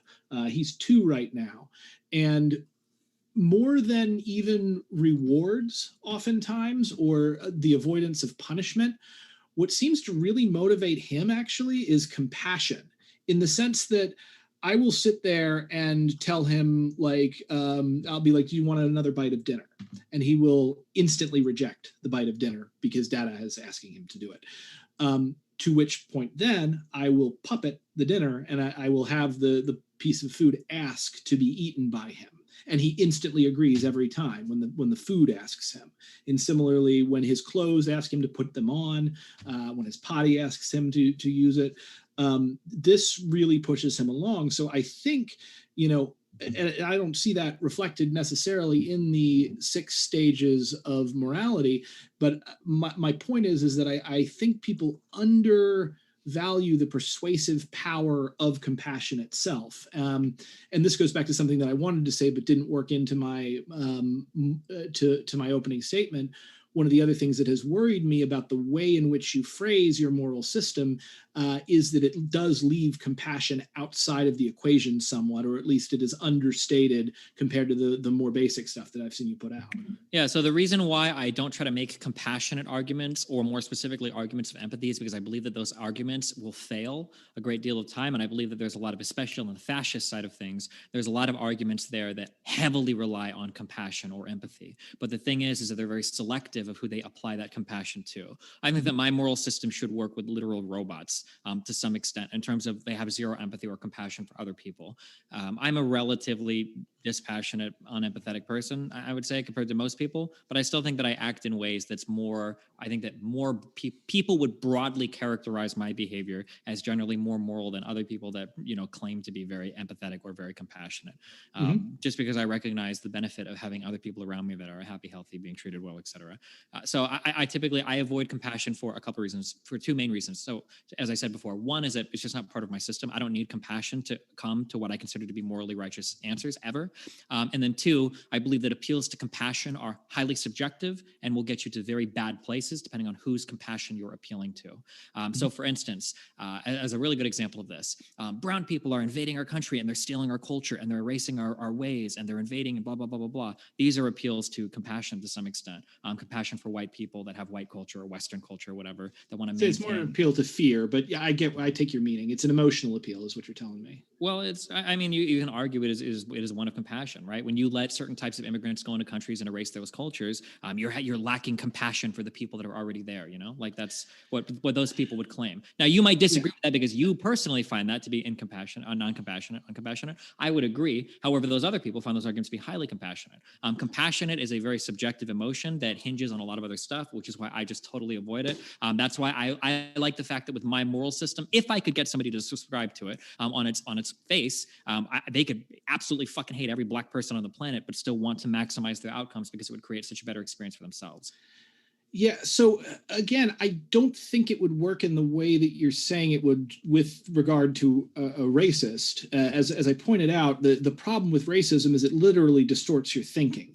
So I don't think a racist would be capable of seeing the benefit as long as they are as heavily racist as they are. I think it would super depend on the type of conversation, but like I think that there are ways that you can like appeal to that racism, believe it or not. I think to get people to certain answers that just kind of make sense in terms of like this is something that will benefit all of us, you know, like even for like when it comes to DACA kids, right? Do you really like the idea that we spent so much money educating all these kids and now we're going to send them back from Mexico to take them from us after we, right? Like these are arguments that I think are relatively effective on even a racist person, and they look at that maximizing the outcomes of everybody there. Whereas like, but are they effective? Because think about it. Think about how many Republicans actually voted for DACA. These seem to be arguments that Democrats and progressives think will move people on the right, but they don't seem to actually move people on the right. I mean, I don't have an international platform by which I can talk to every single Republican, but I think that I would have an easier time, and I guess I can cite myself. I mean, I de-radicalized quite a bit of people on the right and the left. So I think that I would argue that my arguments are relatively convincing, even for people that disagree with me. But I will say for sure that arguments that just demand compassion or empathy, I would say are wholly ineffective because they seem to be completely incapable of penetrating somebody that just doesn't have empathy or compassion for a certain group of people. Sure. But I'll point out, do you seem to see the problem when you're making moral arguments and you're making them as if you're talking to a robot? Like, well, it really depends on like who I'm talking to or what type of argument I'm making. So within the context of this conversation, we're having a robotic debate on morality, right? This is literally just a framework, like a system that we're having a conversation on. None of this is supposed to be like rhetorically effective. I'm not like deploying logos, pathos, or ethos to try to convince you of one thing or another. We're literally just, in my mind, we're just running through the logic to see if it works. We're testing this theory for validity and soundness is what I'm doing. If I was having an argument where I was trying to convince somebody of something, then I would employ different rhetorical tools depending on the person in order to make them believe what I want them to believe. But that's not what we're doing right now. So yeah, of course. Okay. That's not how I'm interpreting the conversation, but also again, this is the fascinating look into your mind. Actually, or wait, what do you mean by when you say that's not how you're interpreting this? Well, I mean, again, I don't think you can ever take logos, pathos, and ethos out of an argument. You can never just focus on like the nuts and bolts of it because humans are not, we're not robots specifically. Well, yeah. So the reason why I would say this is because I don't think I have tried to convince you of my system at all. I've merely provided my system as is. I've tried to support my system as is, and then I've tried to defend it from any attacks. But I haven't made any claims that you should believe my system, and I'm not attacking you or your credibility or any system that you've put out there. I'm just asking a few questions to defend my own.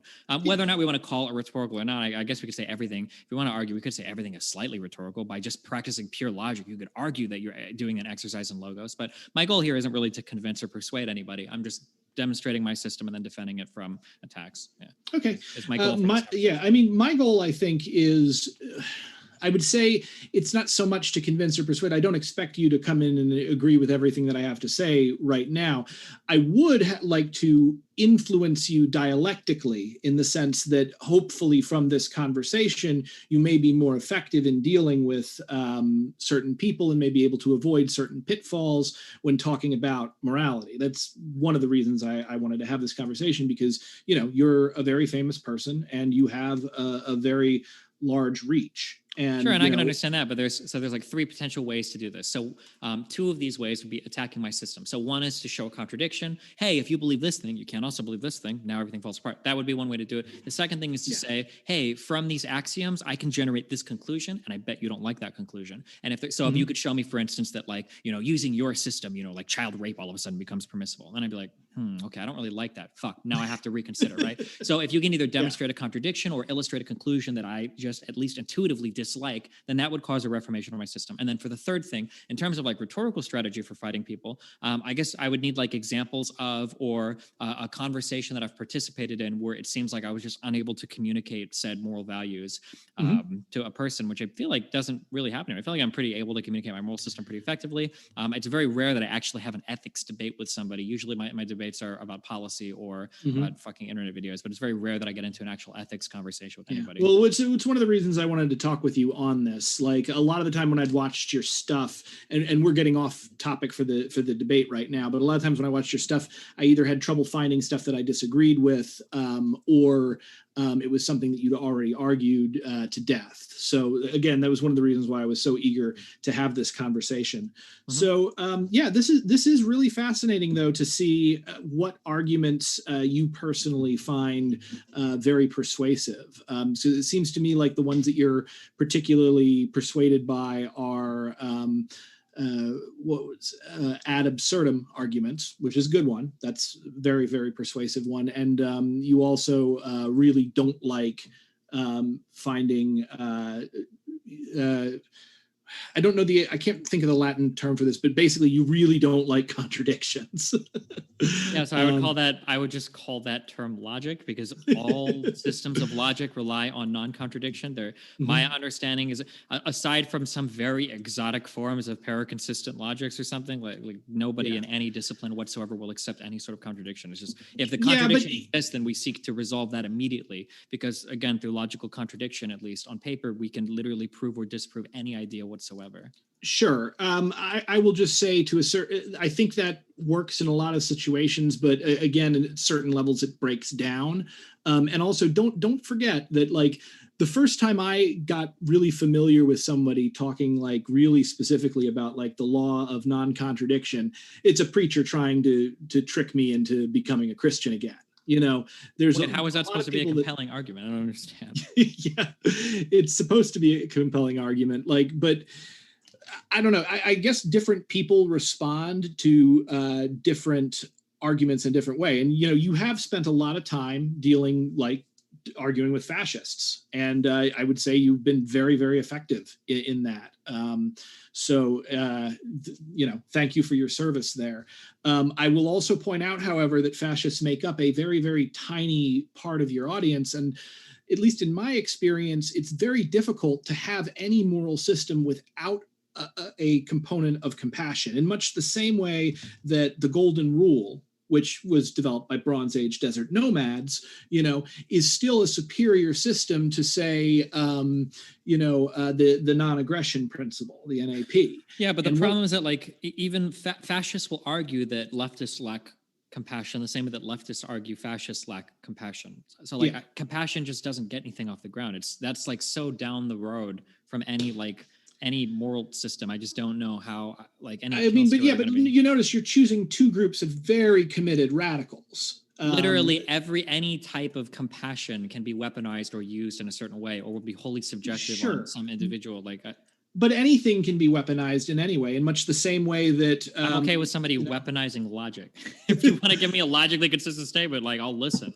It's not going to rely on me already. The problem is that compassion, oftentimes, in my opinion, arguing via compassion unless we're going to go the hardcore propaganda route and like show you videos of like dying horses or something to make you a vegan, right? Compassion oftentimes is just begging the question. It's the reason why I like avoiding compassion so much. Wait, how is it begging the question? Begging the question is assuming the answer in the formulation of the question. Exactly. So for instance, if I say like, don't you have compassion for illegal immigrants? Like they're people just like you, right? Well, if somebody believed this, that they were people just like us and they deserve it, well, then of course they would have compassion for them, right? That any compassionate argument is almost necessarily circular because the person making the appeal to compassion already has the compassion for those groups of people, and the people they're arguing with probably already doesn't have that compassion. That's why I just typically don't like compassion as an argument. So when I debate against Republicans or conservatives for immigration, if I may, do you wonder if maybe a bit of your distaste for it is grounded in the fact that you're a dude who was brought up in the same society I was, and we're taught not to express our feelings? I don't know how that's a reaction to anything I've said. No, what I'm saying is I feel like because it seems to me that your distaste for compassion and your distaste for connecting with somebody else emotionally may be less reasonable than you think it is. I'm not going to say that it wouldn't be effective tactics, because also you're dealing with other dudes who were brought up in our society. So you try to talk about compassion to a neo-Nazi, they will laugh at you for your weakness because they're afraid to show that kind of emotion. But they are comfortable being manipulated by their emotions in other ways, because usually it deals with aspects of like toxic masculinity, where they the only emotions that they allow themselves to feel are like anger and self-righteousness, because these are manly, masculine, powerful emotions. And so like they're very persuaded by those kinds of arguments and will reject out of hand arguments that are couched in compassion because they see it as more feminine and weak. But I don't think your average person that you're talking to is somebody who's that far gone. And I'm not trying to make a statement. I don't know how any of that connects to anything. I'm not trying to make a statement on like whether or not we should or shouldn't. Like, it'd be great if everybody was compassionate. But what I'm saying is that if somebody already had compassion for a certain group of people, you probably wouldn't have to argue with them much about how they treat that group of people. It's hard for me to imagine that there exists some person that has a lot of compassion for Hispanic people that is anti-DACA, pro the wall, anti all immigration, like wants to kick all the, like, it's hard for me to imagine that person has compassion for that group of people. If they did, they would probably already be on the same side.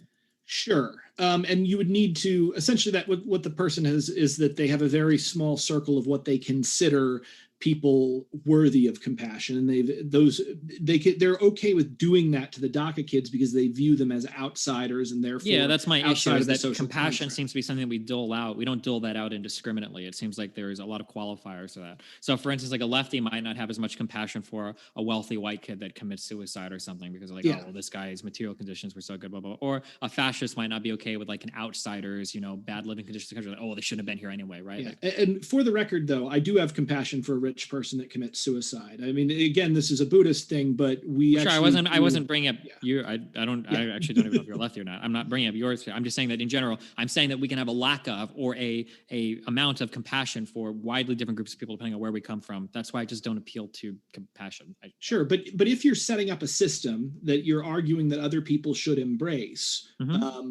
one of the major issues is that compassion is important in making those same moral judgments. So, well, that's what I'm arguing is for you to make that statement. I can't just assume that's going to be true. You have to demonstrate to me what conclusion would I want to arrive at that I can't arrive at with my moral system that I need that I need a compassion to get to, and I don't know if I need compassion to get to anything of this. Yeah. So I mean, I have an example that I started to go into, and then I can see if I can attach it to your actual argument. Maybe we can continue this afterwards because I'm actually really enjoying this. But so essentially, with regard to compassion, that compassion is the reason that the golden rule is a better moral system, a better moral heuristic than the non-aggression principle.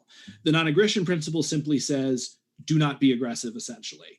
And it ignores a number of big problems. For instance, oftentimes both parties claim self-defense and both are actually right. A great example being like Israel and Gaza. So you can't take the NAP and go and solve that problem with the NAP.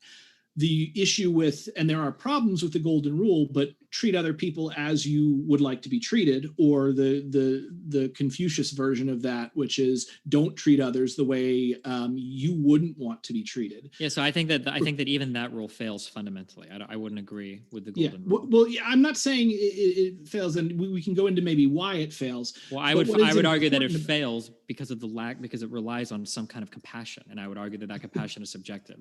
So two really great examples of this is I treat others as they like to be treated. A white person in the 1700s might say that like, oh, well, if I was a black person, I would understand it's my place to be a slave. Like, of course. So like I should be treated in this particular way. Or for a man and a woman who believe where man says woman is subservient to man, right? A man might say like, oh, well, if I was a woman, I would want to be treated as subservient because that's my job as a woman, right? That's like sure. And obviously it can go wrong. And those are ways people can think themselves around the problem. Well, you say go wrong, but I'd like to be clear, these haven't gone wrong at all. They're just using compassion in different ways that you are, which is why I don't like compassion. I don't think it's gone wrong. I think they're all using compassion just in ways that we would disagree with. No, I don't think they're using compassion at all in that sense. What I think they're doing is they're projecting their own wants onto that person in an effort to excuse what they already want to do. If you're engaging in compassion and empathy, what's happening is that you are actually taking the action of putting yourself into somebody else's head, seeing the world through their point of view.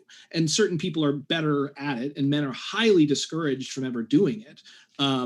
But it's essentially compassion might be the reason why, if I was trying to persuade you specifically, if I was the more I am able to project myself and see the world through the eyes of destiny, I will then know what arguments are going to be most effective for you.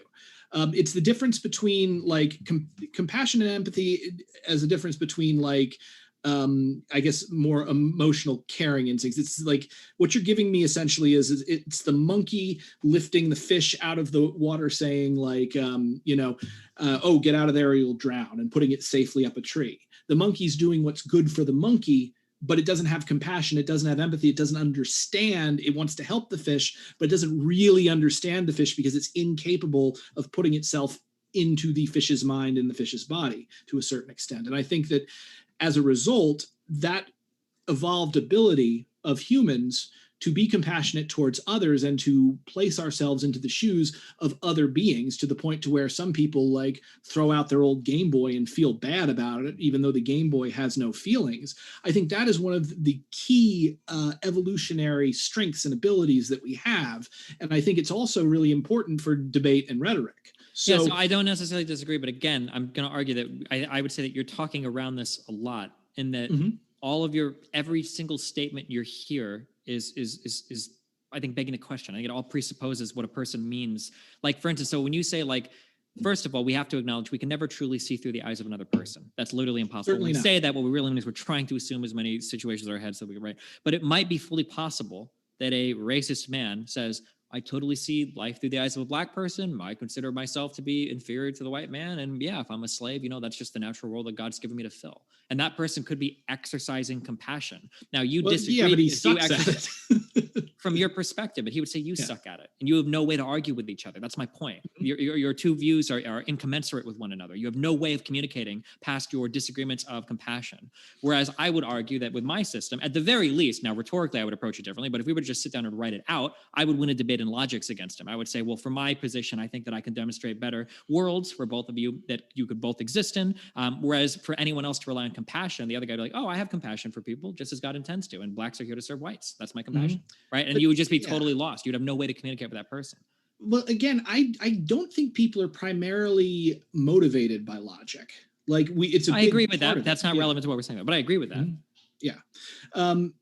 But yeah, so I guess what I'm talking about, though, as far as like any moral system that you have, I feel like if you completely remove compassion from the system itself, you can often get yourself into very serious problems. And, a big one that I had was in one of your videos, you mentioned that like if somebody was going into your backyard like an angry old man's got a shotgun, says to the person, don't come into my backyard or I'll shoot you. And then the person comes in again, and that the old man would be justified in shooting him. And I feel like that's the kind of conclusion one can come to if they have a moral system in which compassion does not factor in. Yeah, but the problem is that I could weaponize compassion to literally argue both ends of that conversation. I could say that we ought to have compassion for the person that hops over a fence and goes to the yards. You might have a number of reasons to do so. Like, it would be ridiculous to condemn this person to death or to punish this guy when he's just a guy that wants to wander through yards. And then much the same on the other end. As conservative, I could weaponize compassion and argue it's crazy that we would expect this man who owns some piece of property, literally like a cornerstone of the American dream, to have a piece of land that you call your own in the United States, to subject himself to the intrusion of another person repeatedly over and over again without him being able to exercise his most fundamental right and just protecting his small corner of the world that he calls his own, right? I could use compassion on either end of that argument, and this is why compassion just doesn't work as a motivator. But the moral system isn't being used by someone outside of this. It's being used by the people within the actual disagreement. Sure, so regardless of who's utilizing a particular moral system, I'm just saying that compassion there can argue. I can literally, you can give me any possible problem you want, hypothetical or not, and I could show you how you could use compassion to argue both ends of that, which are wholly unsatisfying to me. Whereas I think on my moral system, if you give me any question, I can show you, I can demonstrate what I would say should be right or wrong in every circumstance, not from both ends, but I should be able to determine somebody who is more morally in the right versus somebody who's morally in the wrong. I mean, you may be able to do that, but again, I think the point here is that it's important when people are making moral decisions and trying to use a system to make moral decisions that they actually engage their empathy to a certain extent for the person that they are dealing with. Yeah, but then I just demonstrated to you that, like, I think you can use that compassion in ways that. Yeah, but you can literally weaponize absolutely anything. You can weaponize. Then I would ask you to demonstrate that. That was one of the two initial points I gave you. If you can show me, so either one is a contradiction or two, if you can demonstrate to me a conclusion that I intuitively just don't like, that stems logically from my moral system, then it would force me to reconsider. Okay, can you give me an example?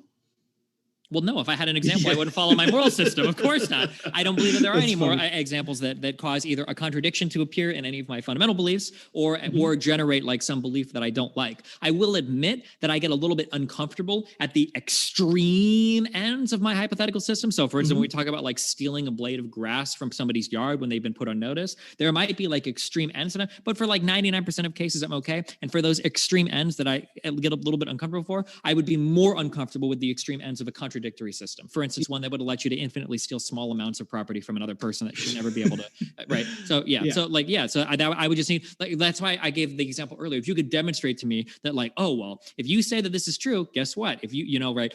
So let's say that I assume all of your axioms are true, okay? Here's premise, and then conclusion, you should be able to murder somebody to steal their belt, or you should be able to kill a child to steal their kidney or whatever, right? If you could demonstrate something like that, like, okay, yeah, sure. That does logically follow from my from my axioms, right? So if you can demonstrate to me a valid argument that I don't like, then you're attacking the soundness of my argument, because I would be forced to change a premise or abandon my structure or system. Okay, so for instance, we'll do the blade of grass, or I think as you've faced it, like the stick of gum, essentially. I mean, I think there's a number of huge practical problems that come with that, namely the fact that you're justifying essentially infinite aggression against someone for something that's simply not worth it, just simply because. Hold on. Okay, wait. We have to be really okay. So I'm going to challenge you to be incredibly precise with your language. I'm not going to let you say something like it's not worth it. You're going to have to define what that worth is. You're going to have to be very precise here if you say it's not worth it to do that when we're having like moral arguments, I would say. I'm saying there is no proportionality in if someone. Does there need to be proportionality when you're defending yourself from an aggressor? Yes. Do you think absolutely murder 100%. is as bad as sexual assault? I think murder is worse. Okay. Do you think that if a woman is about to be sexually assaulted by a man and the only way she can defend herself is by murdering the person or killing them, do you think that's acceptable, or should she allow herself to be assaulted? I think that it would be acceptable in the sense that because she doesn't know what else that person is going to do. Let's say that she knew 1,000,000%. It was a person that he actually says it, and he says he commits himself. He's a logical machine. She's cursed him with a genie's curse. This man can never tell a lie. So this magical man that doesn't exist. Yeah, okay. Liar. Yeah, he comes at her and he says, "Hey, like, I'm going to sexually assault you, but I swear to God, I'm not going to murder you. I'm not going to harm you or any other way. Like, I'm just going to do this." Is she forced to submit herself to that because she can't proportionally respond? So I'm not going to answer for a woman on this because I don't know what women deal with, but I can. Okay, for a man. Yeah, I'll answer for myself. And No, wait. I don't accept an answer for yourself because I don't care, because now we're moving away from a moral framework to, well, what would I personally do? Which is, remember earlier in this debate, we are separating out behavior from systems of ethics, right? Okay. I don't care about like an individual's behavior. For instance, I would probably never kill somebody that would steal almost anything of mine because I'm wealthy. I can just replace it. I don't give a fuck. Yeah. Even if I subscribe to a moral system where I say, well, maybe I have the right to do this, I would never do it because it's just not worth the trouble. Even in the legal system, none of that is worth it. So I'm not talking about your personal behavior. All I'm getting. So I'm going. This is what I'm going to say. I don't think someone who is raped is justified in killing. I would understand if they did. I wouldn't condemn them, but I don't think it's, if you know beyond the shadow of a doubt that you will not die, you will only be violated for a certain amount of time. Then killing to prevent that, I think is a greater wrong. I think is out of proportion. Now that does not mean that you can't fight back. That does not mean that you cannot injure them. Well, but you might incur further damage to yourself by doing that. But so that's like a type of conclusion. I wholesale reject that. I would not place that moral responsibility on a person that's being aggressed on a victim. I wouldn't argue that a victim can only respond proportionally to somebody else that's violating their autonomy. That's like a conclusion that I just wholesale reject. So I feel like you're unfairly, and ironically, you're unfairly appealing to compassion there. Actually, so again, if I ever make a moral statement, I will run it all the way back. So we can run this all the way back to my moral system. Okay. So wait, hang on. Wait, hold on. I have to respond because you just accused me of basically just word vomiting out like some appeal to emotion. I'm not. So morally, I exist, I have an experience, and I want to maximize my experience. Okay. Other people exist. They have an experience and they want to maximize their experience. Part of me maximizing my experience is not being raped, okay, or being sexually assaulted, okay? So on the other system, humans synergize to create a better experience. And if I help others maximize their experience, they will help me. Assuming we all share moral systems, we will all synergize with each other. If this person is trying to violate my autonomy, they've demonstrated to me that they fail to adhere to those three principles. They're not worried about the synergism of humans working together. They're not trying to maximize other people to help their experience. And they're not sharing a moral system with me where we synergize each other's experience. So I can go ahead and exclude them from my moral system, and I would be able to practice some form of lethal self-defense if I needed to because of their rejection of my moral system. Nothing that I've said here whatsoever requires any appeal to compassion or anything like that. This fully follows, I believe, from my moral axioms. Well, okay, but again, you didn't use that exact argument. You specifically went and appealed to the situation of the victim when you made that argument, and the fact that it was as strong and as charged an argument as it was is because inherently compassion for the victim comes into the equation.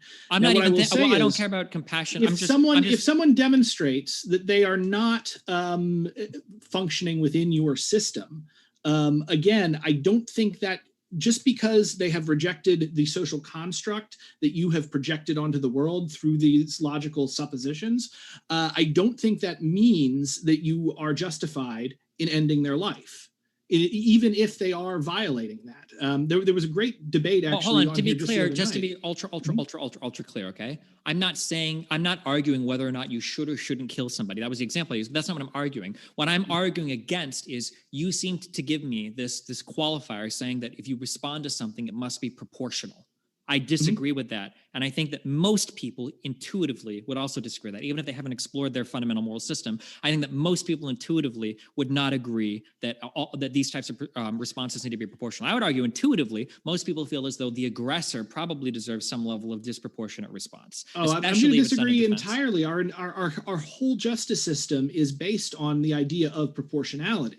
When I'm not talking about justice system in terms of like retribution or in terms of like rehabilitation or any of that. I'm not talking about justice. I'm talking about the prevention of like somebody doing something to you. That if somebody is coming to you to do a particular bad action, if somebody's aggressing against you, you don't have an obligation to respond proportionally, and you should be able to do whatever you need to keep yourself safe. I think any world that uses that as their ethic is going to wind up with a bunch of people being killed who didn't otherwise need to be killed.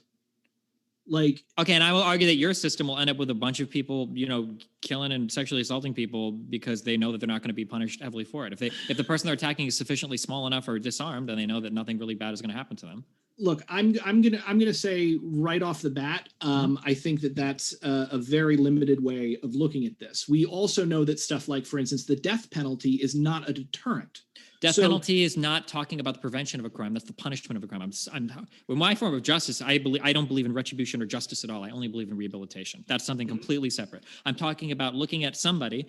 We can call it the NAP if we want, the non-aggression principle, whatever. I'm talking about if you have a victim or a potential victim, if you got somebody being aggressed on by another person, that person can respond with whatever means necessary to protect themselves from being aggressed on. They don't have an obligation to meet it with proportional force. They should be able to do whatever they need to keep themselves safe. Yeah, I think that this has very serious implications with regard, like if we take that as our operating principle, you essentially allow infinite retribution for any perceived crime. To be clear, one more time, I'm not talking about after the fact. I'm not talking about retribution. I'm talking about prevention of somebody. Okay, so any level of force is so again, let's take Israel and Gaza. A couple rockets get fired into Israel. Nobody dies, or maybe there's some stuff. So then the IDF comes back and blows up a bunch of hospitals. That's retribution. I'm not talking about retribution. So for instance, let's say somebody is coming to sexually assault you, okay? I would say if the only way that victim can protect themselves is with lethal force, they can kill the person.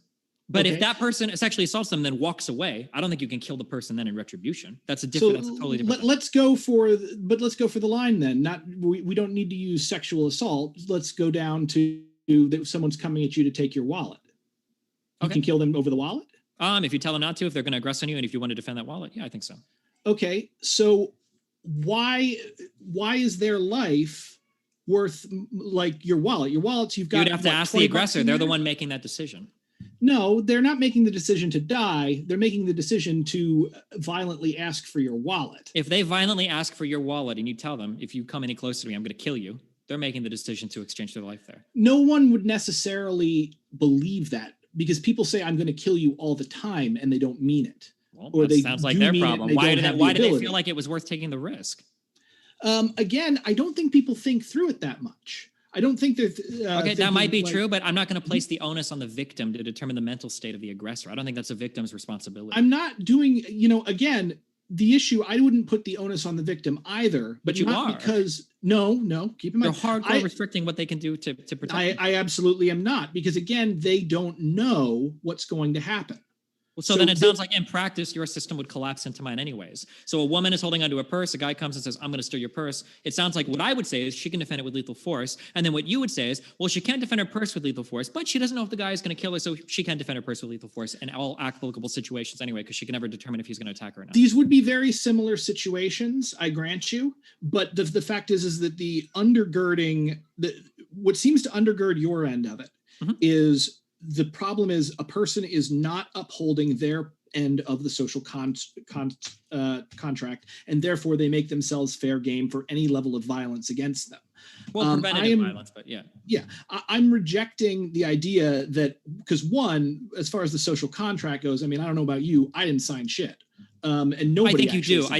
I think you're compelled to, so long as you participate and reap the rewards of society. I think you necessarily have to buy into it. If you're compelled into a contract, then the contract itself is null and void. Absolutely not. As long as you continue to reap the rewards of said contract, you are compelled by force to adhere to that contract. So for instance, when the federal government that's a very Hobbesian way of looking at it. It may or may not be, but if the federal government comes to me and they say you need to pay taxes, I go, well, I didn't consent to any taxes in this system. Well, of course not. But I live in a society where I reap the rewards and benefits of all the systems that the government has created around me. So if I'm going to continue to reap the rewards of living in said system, then I need to do whatever that system demands or compels of me to contribute back to that system, such as paying my taxes. Yeah. So I'm going to disagree with that fundamentally. I think that, and I will go as far as to say, yeah, they're right when they say taxation is theft. Property is theft. All property is theft, but taxation is as well. Now, do they get a say in it? No, because guess what? The state controls everything. And, if you don't want something worse to happen, you might as well pay your taxes. I also think that taxes are good generally, and it's actually better that we are compelled to pay them than they wouldn't be, because if you look at like failed states in Latin America, voluntary taxation ironically makes the government worse. Wait, how do we say that theft is? How can you have a position where you say theft is good? Theft is not so, why theft is good? Because theft is opinion. It's not theft is completely subjective. Like if what do we? Well, yeah, okay, wait. Let's just go there. How do you define theft? What is theft to you? I mean, theft is the unlawful or immoral I'm only talking of some property. Yeah, okay. Well, you're begging the question. Theft is the immoral taking of some property. Why is it immoral? That's what I'm asking for. Well, because that's the definition of theft. Well, but as far as why is theft immoral? Or do you have a reason why you feel that theft is immoral? The only thing that I could say, I would personally, speaking for me, I would say theft is immoral because it harms the person having something stolen from them in ways that not just being deprived of the property, but also the psychological harm of being put in that situation. So is theft only immoral in cases then where it harms the other person, or? I mean, arguably, yeah, pretty much. If it doesn't harm anybody, I don't see it being immoral. Okay, but just for the record, so I would consider theft to be taking something by which someone else has the right to without their consent. That's what I would say. That's a perfectly fair definition. The issue is that it's entirely subjective who has a right to what. But I wouldn't say that. So, for instance, in society, right, money is literally created by the government. The government, through democratic means, has processed an established process by which they have the right to collect taxes. So, when the government comes to me to quote unquote steal my money, it's not theft at all. The government has a right to that money because the government has laws by which it can levy taxes against me and collect taxes from me. So I can't call that theft. It's not taking something. Right. But the only reason the government has the power to do any of that is it conquered this territory with its military and is able to. The reason why it has the right to do that is because it provides services and everything to me, because I exist in a society where I have that agreement set up with the government. I exist. We should definitely argue about the state sometime, because this is great. But I will say that the fact that it provides services is simply to make it appear more justified and therefore maintain its monopoly on the justified use of force. I think the force came first and the services came later. And I think historically we've also seen that. Now, again, I don't think it's bad. I like that the government provides services. I think it should provide more services. But at the same time, I don't think that the fact that the state conquered a territory and its laws are based on violence, and I understand all, regardless of any of that. I think the foundation just doesn't matter. I would argue that if you exist in some state and you withhold paying your taxes, I would argue that you're the one stealing. Like you're the one that's committed theft at that point, because you're existing in some system where everybody has some buy-in. Like, for instance, boom. Okay, wait. Just crazy other. Let's say that there exists some commune. And these people all collectively have we'll say it's a goddamn para-econ commune, okay? Where these people run a farm, they've doled out their responsibilities to everybody. They have divvied out all of their oh God, what was the word Michael Albert used? For work that is fulfilling, for work that is I know what you're talking. Onerous work. The onerous work, and then there's like a high fulfillment work. Fuck, I don't remember what it is. But some work is very fulfilling, some work is not fulfilling. They've doled it all out, they've created their commune. Let's say that somebody else moves in next to that commune. Empowering work. Yeah. Somebody moves in next to that commune and they see that there's like a whole bunch of fruit that exists there. Well, let's say they move in, they set up like their little house and everything, and they're cool. And let's say that they just walk over every day and they start picking some of those fruits. I think that the people in that commune can look at that person like, wait, what the fuck? You're literally stealing from us. What do you mean? The guy's like, well, no, it's fruit. It exists on the land. It's like, well, no, hold on. All of us are allowed to take of those fruits because we all have a shared agreement with one another that allows us to, put in some amount of work in society and then reap some benefit from society. You can't come and just reap the benefits of society without putting anything in. That's not fair. That's not part of the agreement that we have here. Yeah. Well, what you're essentially saying is that the ownership there is generated by possession and use, which, by the way, most anarchists, myself, would agree in a human term. However, let's just zoom that out a little bit and imagine an alien race came here and watched that happen. They don't know anything about human custom with regards to what belongs to one person and what doesn't. All they see is, oh, those people are eating the apples, and now that other human is eating the apples. Interesting, because again, theft is subjective. It doesn't exist within reality. It only exists within human mind. It super depends on how we define that, because we might be able to really ground that out in some physics argument. Wow, interesting. Some creatures have expended some amount of necessary energy to create some structure, and now another creature that hasn't invested any energy to the creation of that structure is now partaking in it. I'm sure that there are ways that we can make alien creatures understand theft. Well, not even just alien creatures. I mean, think about the squirrel stores up a bunch of nuts, and then a freaking squirrel or another mouse finds the store and eats a large portion. The squirrel probably consider that theft. They're not going to share that, right? They're not going to share it, but a squirrel doesn't really have a concept of theft. Maybe not. Sure, but I mean, we would say it's the squirrel might not. But again, squirrels aren't moral agents, I guess. We're not putting them on the same. Yeah. So because morality is a human thing and applies strictly to humans. So as I'm saying, theft is objectively the same. Property is theft. Having something be your property and having something stolen from a objective standpoint is exactly the same thing. These are dependently originate concepts because they both arise within the human mind as opposed to within nature. Okay, I don't necessarily disagree, but awesome. So that was fascinating. What the hell are we talking about again? James, this all came from the proportionality conversation. But, the proportionality. I guess what I'm saying is, James. Where are we at? Are we? Amazing. I kind of want to dive into the proportionality, but are you okay with the Q&A, or do you want to jump into whatever you want to do? I'm just chilling. I already ate my pizza, so I'm good to go for the next 6 hours.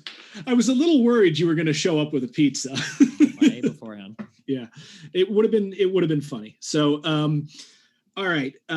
So as far as the proportionality argument goes, I would say that humans have a basic need for justice and for things to be proportional. There's rational reasons why proportionality should be taken into account.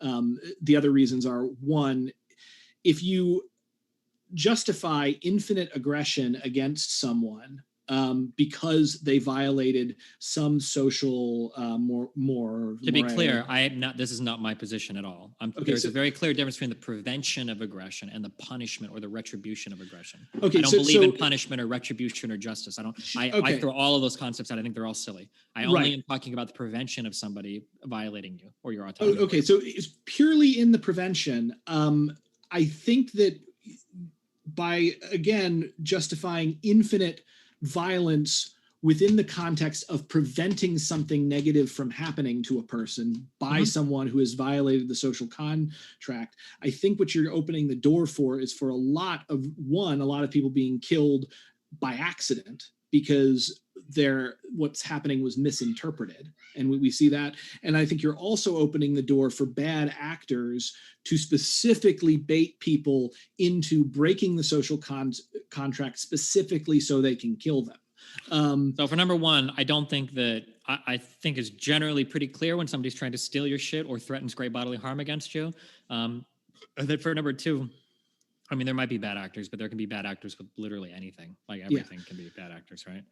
Yeah. I mean, so I was mugged. I was attacked and beaten in the face with a pistol by two guys. It hit me about 5 times. I actually dropped my keys. Car door was open. They could have taken my car. They could have taken my keys.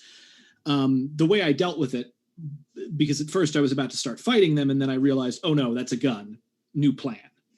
And the way I dealt with it was I appealed to them on a personal level. In fact, I basically yelled at them like, what the fuck, asshole? What are you doing? What's wrong with you?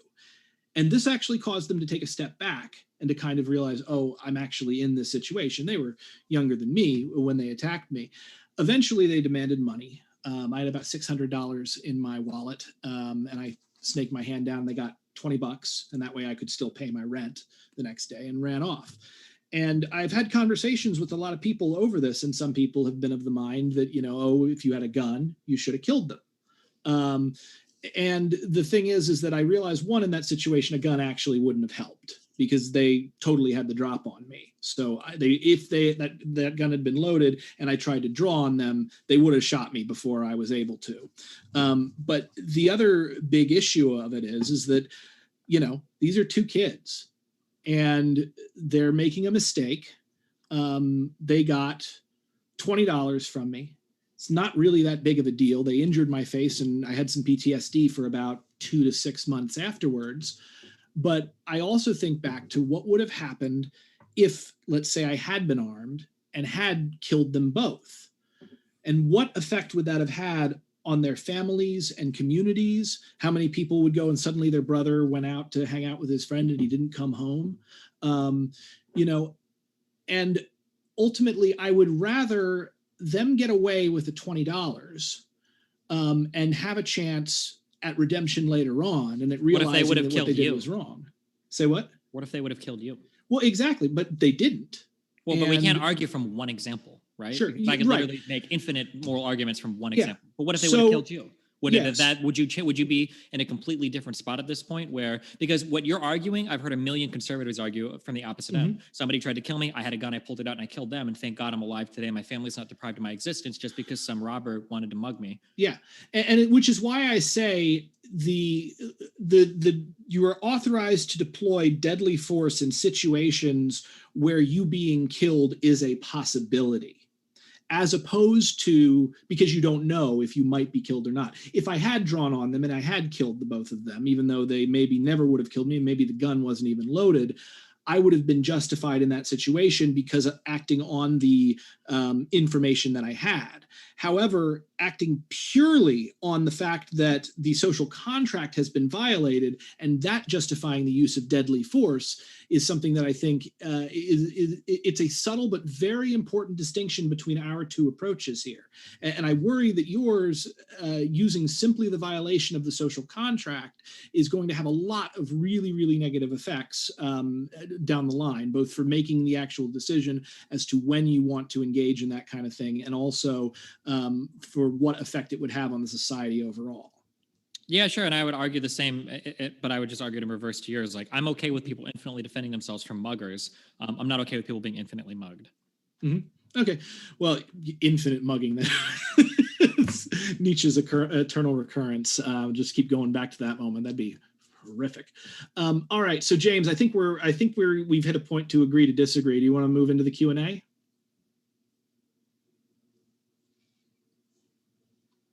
Had myself on mute, and we're going to go into the Q&A. Thanks, everybody, for your questions. Want to remind you, if you love long-form content, which you must if you're still here, it's been a great one, want to let you know that we at Modern Day Debate are now on podcast. And so if that's useful, we hope that it is. And so pull out your phone, find your favorite podcast app, and find Modern Day Debate. As we've been encouraged, I always tell people, when I started, I was so afraid nobody would use it, but I've been encouraged that people apparently have found it useful. You know, long drives, cleaning around the house, you name it. And so with that, thanks for your question. Thanks for your compliment. Frankie Dryden says mayonnaise. That's my girlfriend's nickname for me. Skinny Pete, thanks for your question. Says, is Destiny willing to debate Pogan on Marxism versus capitalism? I don't know who that is, but sure. Juicy. And Benjamin Skills says, anybody, let's see, looking more for more serious questions. Robert Bates says, you're wrong. Gödel showed that any consistent system that can express specifically arithmetic must contain true statements that cannot be proven. Yeah, that's both. It is both. So that's just the positive way of saying the other thing. But yes, the implication from it containing true statements that cannot be proven also proves that that any axiomatic mathematical system contains both, or it's either incomplete or contradictory. No, I just have to totally reject that. Just because there might be true statements, that's a non sequitur. Just because there might be true statements that can't be proven by some system does not mean the system necessarily contains contradictions. That just logically doesn't follow. Again, I take it up, and there's two. I'm sort of condensing because there's two separate incompleteness theorems. But I would say it's how Gödel proved it is what he's referring to, where essentially what they found was they made a statement that was by definition, like logical definition, true and unprovable, and then expressed that statement as a number and or as an equation, and thus basically because they found this thing that essentially was a statement that was both, that had to be true and unprovable. They knew that essentially they had what was either an incomplete system or a contradictory system from that. So the one does flow from the other. It's just really convoluted because math is weird and very difficult to understand. Well, let me stick this in your pipe for you to smoke it. They say, follow up, Gödel never showed that arithmetic contains contradictions, parentheses, there are even infinite order logic digressions that establish no contradictions. I mean, you can look at that if you want to, but again, the issue is not simple arithmetic. You won't find problems. You won't find problems with this in like lower level math. It's when it gets further and further out in the theory that things begin to become much more unstable in the long run. In much the same way that when we're talking about like the laws of gases. Under normal circumstances, the gases do follow these laws, but in extreme circumstances, they behave in a completely different way. Juicy. Wait, to be clear, I don't want to argue about, I feel like non-math majors arguing about Gödel's incompleteness theorem is cringe. Yeah. Gödel's incompleteness theorem, I believe, has to do like fundamental like truths in mathematics. It's not things that are far out there. It's not like when you calculate big numbers or when you reach like the speed of light that all of a sudden Gödel's incompleteness theorem kicks in. Well, the issue isn't so much big numbers, but it's like the fact that Gödel's found these issues doesn't cause problems for us adding 2 + 2 = 5, even though the issues are there. But my understanding is that that is the case. That Gödel essentially, I don't know about Gödel's second incompleteness theorem, but I'm fairly certain that for the first incompleteness theorem, essentially what it says is that there exists no consistent set of axioms where if you go through all of them, you can prove everything that we would assume to be true about like the natural numbers. So that could literally extend to like 2 + 2. That there will never, there will always be unprovable truths in that system, and that could exist at a very fundamental nature. That's my understanding of it, though. But I'm not a math major. Maybe I'll watch some videos to tell you the truth. And it is entirely possible that I've misunderstood it, but it's just one of 3 examples. And I'll also say that even if all 3 of my examples are wrong, that I was using them to prove essentially that human created systems are fallible, and that and I think what we can all agree on is that there is nothing under the sun that is perfect. Perfection is not a property within physical reality unless you believe in magic. So it wouldn't even necessarily need to be true for my argument to be true. It would just be a bit embarrassing. Juicy. This next one, Woody, thanks for your super sticker. Glad you love the show. Gannon Truman says, question for both. It seems to me that something like The Moral Landscape by Sam Harris would bridge the gap between both of you. Thoughts? In a weird way, it kind of would. I have an instant distaste for Sam Harris because of a number of things that he said with regard to Muslims and some hypotheticals he's entertained.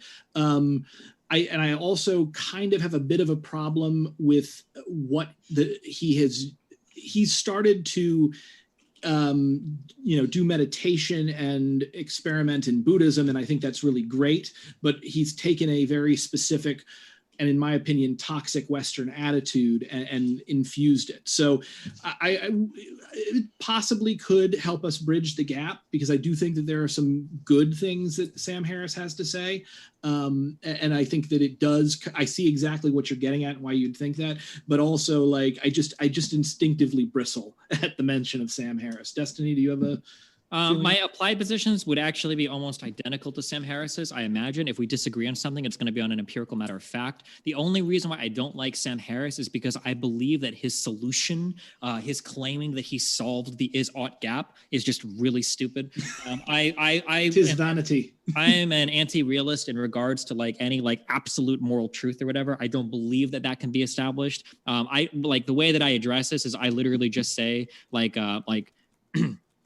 I'll say like, fuck meta ethics. Don't waste my time there. And I'll just make like some very basic assumptions and then I'll move on. And if somebody ever challenges me and they're like, well, have you solved the Izzard gap? Like, can you really truly compel me to these statements? Then I'll say like, no, not really. Like, I'm just going to make a few baseline assumptions to get my system off the ground. We're going to move from there. And I'm not going to pretend that I've like bridged some Izzard gap, which is what I think Sam Harris tries to do. Sam Harris is a really good conversation with Sean Carroll, where Sean Carroll tries for like 30 minutes to just get him to admit like, Sam, you haven't solved the Izzard gap. Fucking move on, okay? Normative ethics and applied ethics are way more entertaining than this shit that you claim that you figured out. You haven't figured it out. Just move on.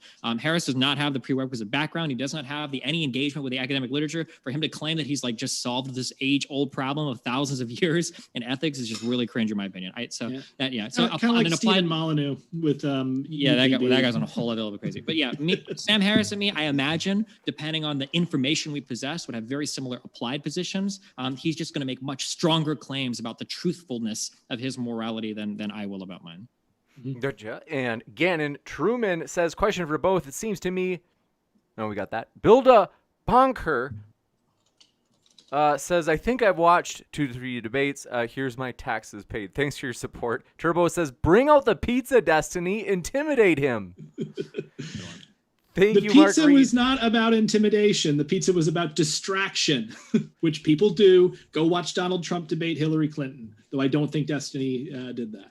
Mark Reed, thanks for your question. Says, Destiny, if someone spikes a drink with a synthetic, harmless drug that causes euphoria and maximizes their happiness, does that make that action moral? Say that one more time. If someone spiked a drink with a synthetic, harmless drug that causes euphoria and maximizes their happiness, does that make the action of spiking moral? If somebody, so we would have to assume that this means absolutely no negative consequences.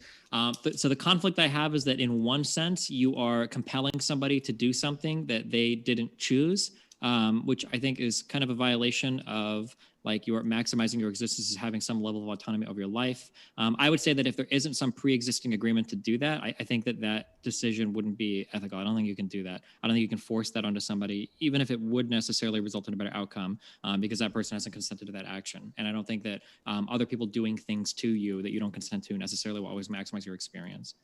Gotcha. Thanks, Mark Reed, for that one. And thanks, Sigma Any, who asks, Steven, trolley problem, would you flip the lever or no? What would you do and what ought I do? In the trolley problem, if you can flip one lever, if 5 people are going to die and then you flip a lever and you kill one, oh man, it's been a long time since I've actually engaged with this problem, and I don't offhand. It depends on how you universalize the concept in society. I would say that I believe that the answer that I would commit myself to is that you ought to pull the lever to kill one and save the 5 in that circumstance. Gotcha. And James, I would hang on. Can I just throw in on that? Because I love the trolley problem. Sure.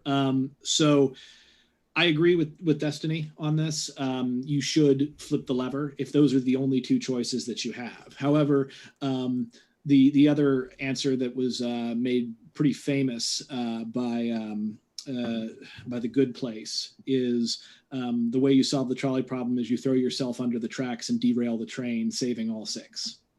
Ooh, juicy. And Mark Reed, I was expecting something terrible, but that was actually kind of, oh, that's actually, I like it. Mark Reed, thanks for your, let's see, or James Librato, sorry, said, if people are weaponizing compassion, that doesn't somehow mean that compassion itself isn't part of what it means to be a moral person. It's not possible for someone to be compassionately immoral, quote unquote. It's a good point. Yeah, I mean, I totally disagree. There's been plenty of compassionate people throughout history that have been immoral. There's been a lot of people driven by religion, driven by racism, driven by bigotry that have been like relatively good and compassionate people in all senses of the words, but they have some corrupt ideology that just leads them down to making like bad decisions. Like I'm sure there were at least... because of the compassion or in spite of the compassion? It could be because of the compassion. I'm sure that there are some people that legitimately thought that they were building a better, stronger Germany while they were executing the Jewish people. Yeah, but again, that's not compassion that you're. It's not compassion because you disagree with it. But I'm sure to some of those people, they absolutely experienced compassion. Compassion is highly subjective. Can you I'm sure that can you define what you mean by compassion, by the way? Because the definitions I'm getting just seems to be a little fuzzy from the way I think of it. Sure. So my understanding of compassion is going to be relating to another person's experience and then understanding that they might have some level of suffering and then trying to alleviate said suffering.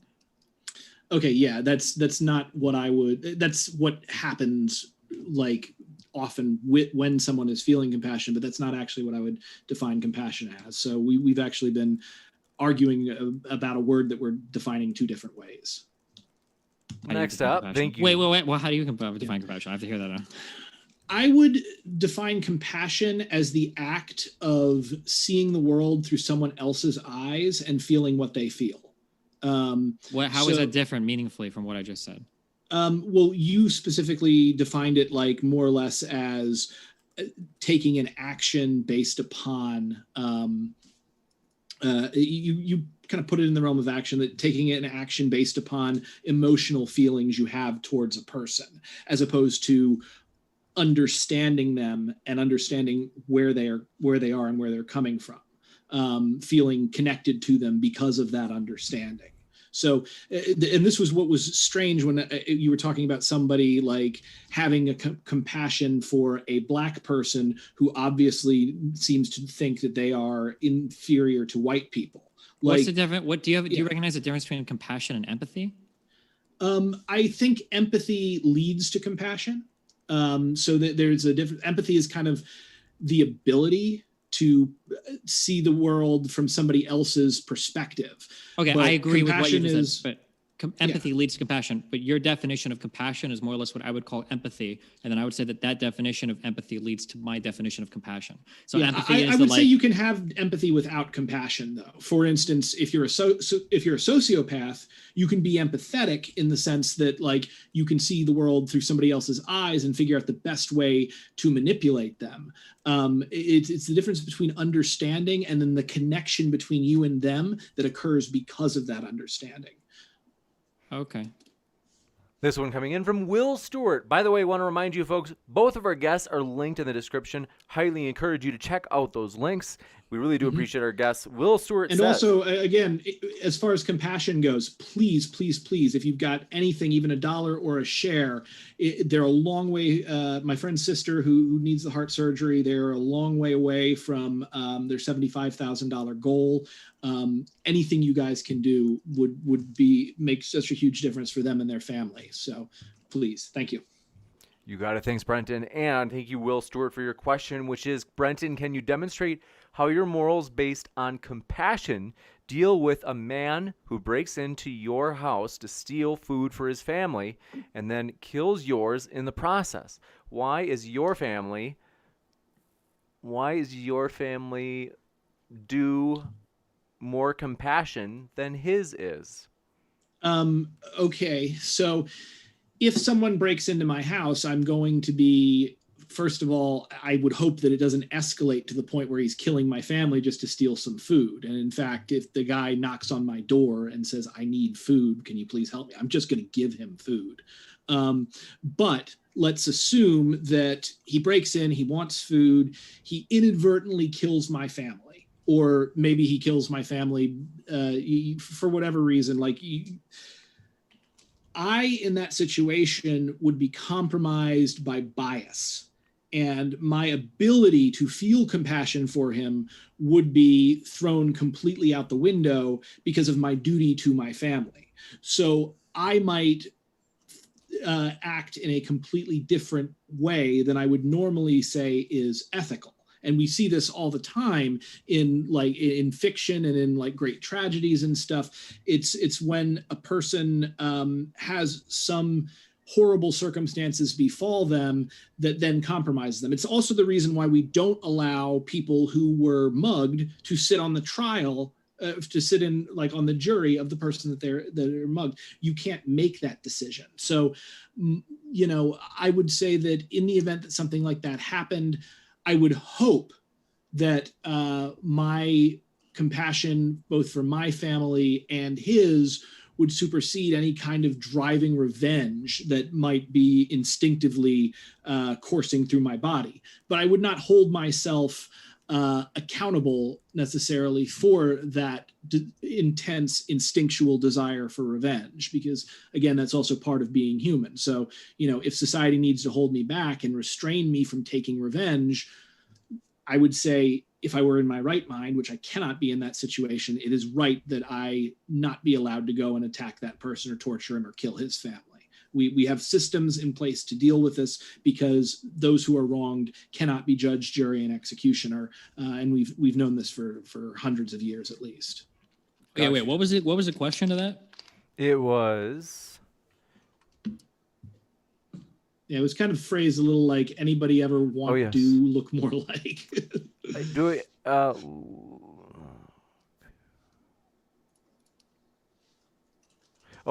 They said, Brenton, can you demonstrate how your morals based on compassion deal with a man who breaks into your house to steal food for his family and kills your family in the process? Why is your family do more compassion than his is?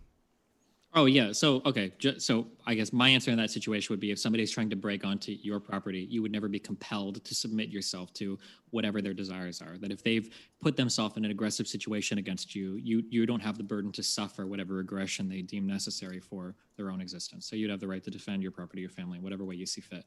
Yeah, I would agree with you that you have the right to it.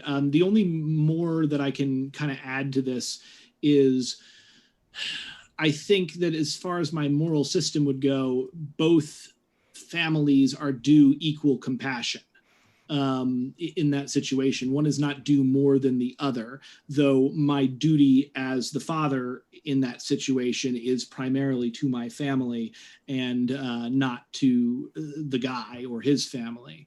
I would also say that it kind of reminds me a little bit of what Nichiren Daishonin said when he thought he was going to be executed, where he said, because ultimately, from a Buddhist sense, I am the guy breaking into the house, and I'm my family, and I'm his family, and I'm myself. So he said, essentially, even if I am to die here, I have been killed thousands and millions of times before. I've had my family destroyed, but never before have I had the chance to die for the Lotus Sutra. So what I would say is, as far as the moral system goes with that, yeah, they're owed equal compassion, but I, in particular, cannot be held to the same standards that an outside observer would be held to, simply because I'm involved. Gotcha. And James Labrado asks, is doing whatever you need to keep yourself safe the same thing as doing the right thing? In theory, the right thing is right no matter what someone does to me. If killing is wrong, it is never the right thing. I think that you have a right to defend your autonomy from any other thing. I don't think that you ever are morally compelled to submit yourself to somebody else's aggressions, because I would never want to be in a situation where I am morally compelled to submit myself to somebody else's aggressions. Gotcha. It makes me think, this is actually kind of interesting, because so in the Lotus Sutra, or no, this isn't the Lotus Sutra, it's a different one. There's a story where the Buddha finds a starving lioness and literally offers to feed himself to her and her cubs. And the lioness is so starving at this point that he cannot actually, she won't eat him. So he literally pulls his own flesh out and feeds it to her. And he dies, presumably, in the family of lions lives. And the story ends with each one of those lions being reincarnated as apostles of the Buddha in the next life, sort of showing the interconnectedness of life. I don't think that this story literally happened, but it is to illustrate essentially, one, that you actually can't die, and two, at least not permanently, and two, that there is a lack of attachment to the body can actually result in very good things in the long run. Gotcha. And thank you very much for your question. This one coming in from General Ballsack says, isn't your example of the commune and the apple essentially an argument against illegal immigration? No, not generally. I mean, I would be opposed if somebody were to show up in some area and just start stealing resources, but I don't think that that's generally how it goes. I think usually when people illegally immigrate to the United States, it's usually because they're coming to work. It's generally not, it's not impossible, but it's generally pretty difficult to get on social benefits if you come as an illegal immigrant, because oftentimes you don't have a legitimate social security number. So even if you come and work as an illegal immigrant, you'll pay into social security that you'll never get out. And then same thing, like if you're being, like if you're being paid under the table, oftentimes your wages are being shorted by quite a bit. I think generally as illegals, I think you're usually more exploited than you are exploiting the country that you go to. Although obviously there can be examples of that working in different ways on both sides. But in general, I think it's a little bit too naive an analysis to say that, look, an illegal immigrant just goes and exploits resources in an area, The business owner that hires an illegal immigrant, they're not being exploited. Oftentimes they're saving money on labor. And a customer that shops at some firm that's paying, less to labor is probably saving a little bit of money on their goods and services. So a customer of that particular area also doesn't feel like they're being hurt by an illegal immigrant. But then, some labor, a native worker that maybe doesn't get a job or has downward pressure on their wages, they might feel like they're a bit of a victim of an illegal immigrant. Or, like the fiscal system of any given area that, transfers a little bit more out than it gets back in, they might, it's complicated. I'm sorry, that was kind of an unsatisfying answer. I can conceive of ways in which an illegal immigrant could just be a drain on some system that they go to. That's entirely possible. But in practice, at least in the United States of America, we don't really have a welfare system or a social safety net so big that you can just come over and take advantage of it like that. I would say in general, the social safety nets in the United States are pretty shitty and pretty lacking, so there's not much to go on there. It is possible, if I'm going to be charitable to this guy, I don't know if this guy is a fucking alt-right or just a conservative. If I'm being charitable to him, it is possible in places like Sweden that might happen, where they take a huge number of refugees or immigrants, and maybe it's possible that those people end up being a drain on the system for at least the first generation. By second, third, fourth generation, that might even out more. But yeah, sorry, that's a policy question. It's more complicated. I agree 150% with most of everything that I heard there. What I'm going to say is a couple things. One, there is no ethical argument that can be given to stop the free movement of peaceful people, and borders are imaginary. They are lines created on the giant ball of rock and water spinning through infinite space by armies and by, essentially glorified monkeys in funny hats. So the idea that simply crossing a border to work or to do something else somehow robs something from someone is absolutely ridiculous. I'll also go on to echo, objectively, a world without borders would be $75 trillion richer. And in immigration of all kinds overall, always results, at least in the first world, in economic gain, because the primary thing that you need to drive the economy in the first world, once a country is already industrialized, is a growing population. And the best way to reliably grow that population, especially since first world birth rates begin to slow, what you need is immigration into that country. Because each one of those people who come in, they require services, they are a consumer, and they are a worker. So as a direct result of that, they simply contribute much more. So this would be basically as if we were to put this back to the analogy with Destiny, the illegal immigrants would be like if someone snuck in and added 50 apples to Destiny's pile after taking one. So yeah, I don't think you can use that as an argument against immigration, but people will lie to you about it and try to make you believe that immigrants are coming here to steal your stuff. They're not. They're just people. I think to be clear on those 2 points, you can give ethical arguments against illegal immigration. If illegal immigrants were to come and be a net drain where they live, I think that would be a decent ethical argument against it, right? If somebody's just moving in and taking from your society, I think that would be the free movement of peaceful people is the issue. Why did we say free movement of? Are we begging the question? But what is free movement of peaceful people? If you move into an area and you begin taking those resources, that's not peaceful people. That's essentially resources. Yeah, because if you come into an area and start stealing, but people don't do that. I'm just sorry. The statement that you gave, there can be no ethical there is no ethical argument that can be given against illegal immigrants. I can think of tons of ethical arguments. No, I said there's no ethical argument that can be made against the free movement of peaceful people. There is an ethical argument you could make, for instance, about stopping an army from marching across. Well, but even if it's a ton of people and they come in and they don't work and they start leeching off a system or whatever and hurting the natives there, I think you can make an ethical argument against those people being, even if it's free and peaceful, right? Well, you just pointed it out. It's not peaceful if they're causing problems for everybody there. I would say that in the event that they come into a society and a large influx of refugees causes big problems that actually materially hurts people within that society, you could make an ethical argument against that, but that's not the reality of immigration, legal or illegal, at least not in the first world. Okay, and then I would push on the second thing. Borders are imaginary. I think borders are very real. I think that we recognize that there are a lot of activities and behaviors that can stem from, or that are downstream from whatever country you exist in, right? So for instance, if I go to apply for a driver's license or try to buy a piece of property, whether or not I'm going to be able to do that is going to be a function of what border I exist in and what right I have to be there. Certainly. And why is the border there?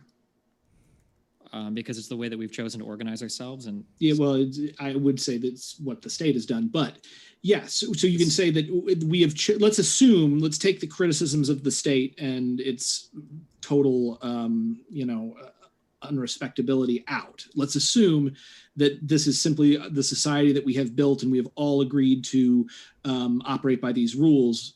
Those rules are still subjective. The lines are still subjective. It's in. Sure, but just because something minds. is subjective doesn't mean that it's not real. I think that's really important to recognize. So, for instance, I would make the argument that like your head doesn't really exist insofar as that matter is somehow fundamentally separated or different from the rest of your body. But as a human, I've arbitrarily kind of labeled like there's a person can have a head. Are you familiar with? Have you heard of Loki's wager?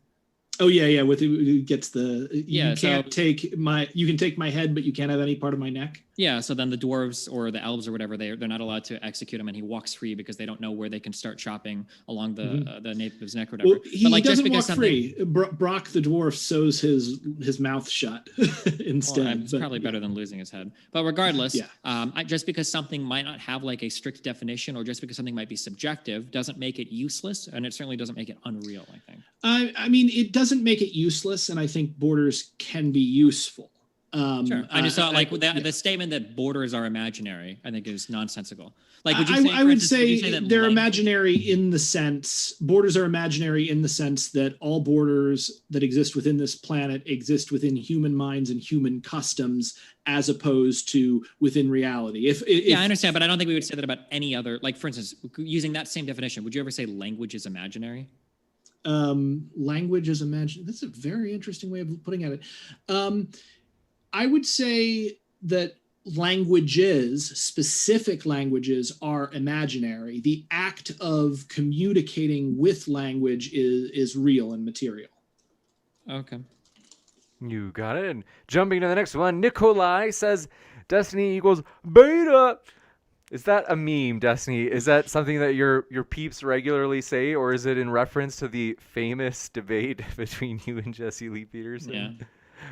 Maybe one of my favorite videos on the internet, folks, if you haven't seen Destiny and Jesse Lee Peterson. So Kelsey Maple, thanks for your question, says, Destiny, if this pure pleasure wine was had by someone else in the world, but you personally never know about that happening, is that a good state of affairs at all?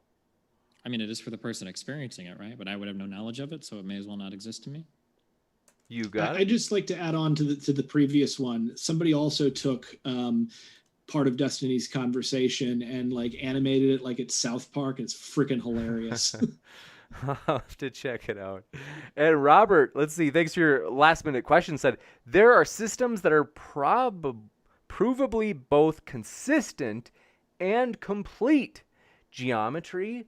Gödel is about specifically arithmetic, and a technicality that arithmetic itself can't establish its own consistency. Yeah, that was one of his other theorems. Very similar to Turing's halting problem, arithmetic has been proven to have no contradictions. PhD math. Yeah. So again, my point was to show that systems that we regularly think of as perfect are simply not perfect. Now, there may be some other systems of mathematics that don't have the flaws or the contradictions that have been, identified in such a famous way. I would still say there probably are flaws and contradictions in just the same sense that you have to use like non-Euclidean geometry to build literally everything, for instance, because Euclidean geometry only applies to geometry like like on a flat surface. So literally all construction uses non-Euclidean geometry. There's also taxicab geometry. And the fact that you have to have these multiple systems means that ultimately they're not complete. They're complete in and of themselves as we have defined them. You also can't say that they don't have any contradictions or incompleteness, because again, you cannot know what you don't already know. But I would say overall, you would be right in by saying that like these systems have been proven to work. I'm making a very specific philosophical point about the nature of reality and using that simply as one of three small examples. And again, as I've said, I think my statement about reality holds even if all three of my examples are unfortunately wrong, which I don't think they are. Gotcha. And JG Killian 777 says, can Brenton explain how his moral system led him to take part in Occupy Wall Street? Yes. Oh, thank you. I've been wanting to talk about this for a while. Yeah. So, I mean, Occupy was really, really interesting because that's putting me back in 2010, right around the time that I first started to really identify as an anarchist. And I began, when I first heard about Occupy, there'd been a lot of socialist protests of the year, and I first completely dismissed it, where I was like, oh, another socialist protest. They're not angry enough. I'll come back later. And then I suddenly started to see pictures of my friends at Occupy.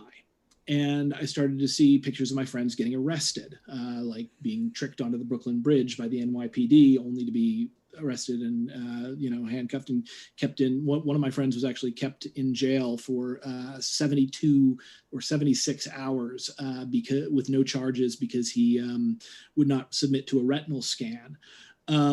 So, I mean, all in all, I felt that it was very, very important to get down to that movement because something very big was happening that was having large effects on the rest of the country. And I felt that one, the movement could benefit from my presence in the sense that I was able to articulate things that certain other people were not quite as good at. But also I felt that, there's certain watersheds and moments in history where you just kind of look at yourself and realize if I don't do something to make the world a better place right now, I will not be able to face myself in the mirror in the morning. I think it's very important both for an artist and a human being to live in the world and to when destiny calls to do what you can to make the world a better place right now. So I think that really pushed me down to Occupy Wall Street.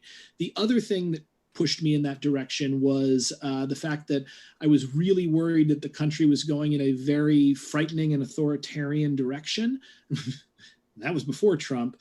And I put myself out there to see how the system, how the society would respond to me taking a explicit stance against it. And I learned two things with that. I learned, number one, that it's not as bad as I feared, but two, it's way worse than I hoped. So that's how my moral system led me to Occupy, though also that does predate my Buddhism, and it does predate a lot of the formation of my current moral ideas. So caveat on that.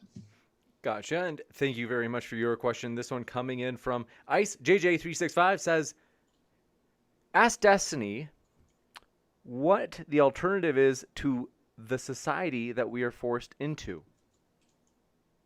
I don't know. You could go run and live in the forest, or you could go retreat to another country, live in an island. It seems really hard to imagine doing either of those things. I mean, I guess there's a lot of free space in the United States if you really wanted to. But regardless of there being any alternative or not, you remaining in some society that has some set of agreements that you choose not to abide to is the equivalent of you stealing from that society, and they have a right to do with you as they would punish any thief. I'm going to point out you actually can't run off and live in the forest. Of course you can. The Unabomber did it. Yeah, but also he still had to obey a number of societal laws and rules to get in. He becoming a hermit within a society does not remove you from that society, nor does it remove you from the society's jurisdiction. Not completely, but it'll get rid of a lot of those restrictions, assuming you don't kill anybody or invade any inhabited society. You could probably live in the wilderness pretty off the grid for quite a while and be decently safe about it. You could live in the wilderness off the grid for a while and be decently safe, assuming one, that you don't get sick, assuming another, that the government doesn't come knocking. Well, if you don't get sick, that's on you. That's a consequence of your decision to live completely off the grid. You don't have a right to any of society's resources if you decide to remove yourself from said society, and that includes. I would kind of disagree in that I think we do have a good question for you, Brenton. You might like this one. I hate to interrupt, but just because, sorry. What do you get? Joshua Ellick asks, compassion must be more than just seeing through another's eyes. A sadist sees the pain of others feel and therefore causes pain. Is that compassion? Okay, so this is the whole sadist masochist thing. The reason people move in develop specific kinks with regard to either the application of pain or the experience of pain is that what's happened is that when humans reach a heightened state, there is often a confusion of, is this pleasure or is this pain that I am feeling? And so oftentimes, like in the mind of a masochist, it is the confusion of pain with the confusion of their orgasm. Similarly, like with a sadist, it is usually related to some sort of anxiety that is relieved by inflicting pain on someone else. Or a particular itch that's scratched. So neither of those have anything at all to do with compassion, and they don't have to do with empathy. And people who involve themselves in sadomasochism still are able to feel compassion and empathy outside of the realm of this particular kink that they have. So it's not like, because people will use what about a sadist or what about a masochist in relation to do onto others what you would have them do onto you. A masochist is not going to look at the golden rule and decide that others should be hurt. It's not. Sadism and masochism is not what you think it is. Gotcha. So yeah, there's that. And Dr. Gonzo, trying to put a quarter in Brenton again, says, what is the best amazing memory you have of Occupy? Oh, geez. Short and pithy, Brenton. I would say the most amazing memory that I have of Occupy is when me and a buddy linked hands. I was wearing a Barack Obama mask. He was wearing a Mitt Romney mask, and we walked through the police line. And the police freaked out because, the presidents are walking down. Long story, I basically got tackled, knee in the spine, thrown into a motorcycle by a cop. But when they picked me up off the ground after my hands were zip tied, I just remember everybody yelling, what's your name? And, you felt like a freaking rock star. And I remember I started chanting just the most radical thing I could think of at the time, which was anticapitalista. And they led me down to the paddy wagon. And on the way into the jail, Father Paul, who had marched with Martin Luther King, was coming out of the jail just as I was going in. And I spent the next several hours in a room with a bunch of hippie activists having some very, very interesting conversations and getting an experience that I'd never, really had before. So I'd say that's the most heightened experience with Occupy. There's probably better ones, but I think that's the one that I'm going to answer with today. Thank you very much. And last one of the night, thanks for your question. This is a request for you, Destiny, from Ben MC. Says, can you ask Destiny to play Fortnite Poggers for his fans? They want it so bad. Fuck no. Thank you. Thank you, everybody. Want to say, our guests are linked in the description. We highly encourage you to check out their links. We really appreciate you, Destiny and Brenton. It's been a true pleasure. Thanks for hanging out with us tonight. Absolutely. And please, again, if you can, please give to the GoFundMe. Like I said, they anything you can do to help their family would make such a difference. Absolutely. Thanks, Brenton. Thanks, Destiny. And thanks, everybody. I'll be back with a post-credit scene in just a moment to share about upcoming debates, which are coming up next week. Have some juicy news. So stick around. We'll be right back. And with that, keep sifting out the reasonable from the unreasonable. Be right back. Yeah. I'm that guy. Get out of here.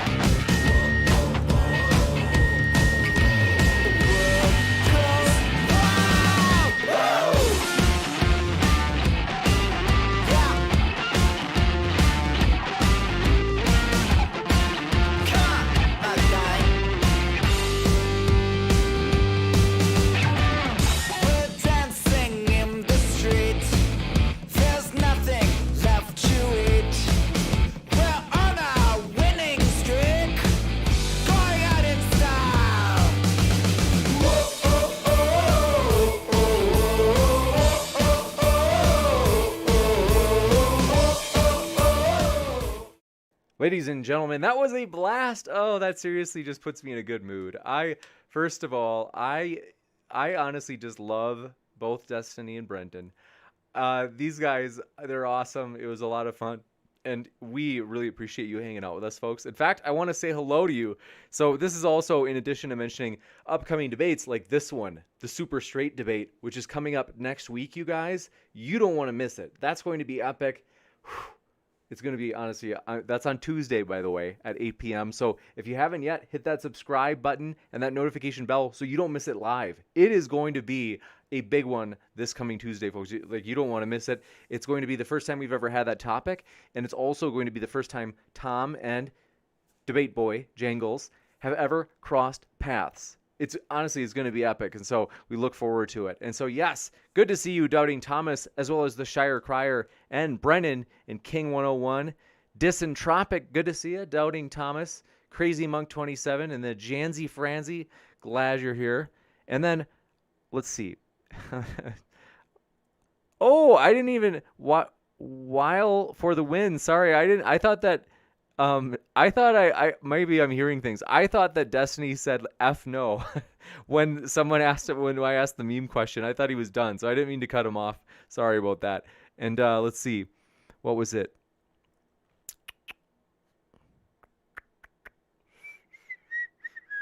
Woody, thanks for being with us. Nikolai, glad you're here. Gonzo Lude, stoked you're with us, friend. We hope you're doing well. And Woody says, MDD Poggers. I've got to figure out what Poggers means. I seriously, come on, I'm a boomer, you guys. Help me out here. It's like, you got to teach me. I'm teachable, all right? But yeah, so pumped, though. You guys, we've been super encouraged. Thank you guys so much for your support. You make this fun. This channel, seriously, the more the merrier. We hope you feel welcome, whether you are, you name it, whether you agree or disagree with Destiny's ethical theory, or whether or not you are Christian, atheist, lean politically left, politically right, you name it. We really do hope you feel welcome, and we're glad you're here. And so thanks, everybody, for your support. Thanks, Brooke Chavis in the chat, who said, smash that like button. Thank you very much, Brooke, for your support. Seriously, it really does mean a lot. And then Mark Reed, good to see you, and thanks, Mark Reed, for becoming a patron recently. Appreciate that support, my friend. We have a Patreon meeting tomorrow. It's like, I can't remember. It's depending on the tier. We're thinking about, we might change up Patreon in terms of like its structure. I am always trying to figure it out because frankly, it's still somewhat new to me. But we are.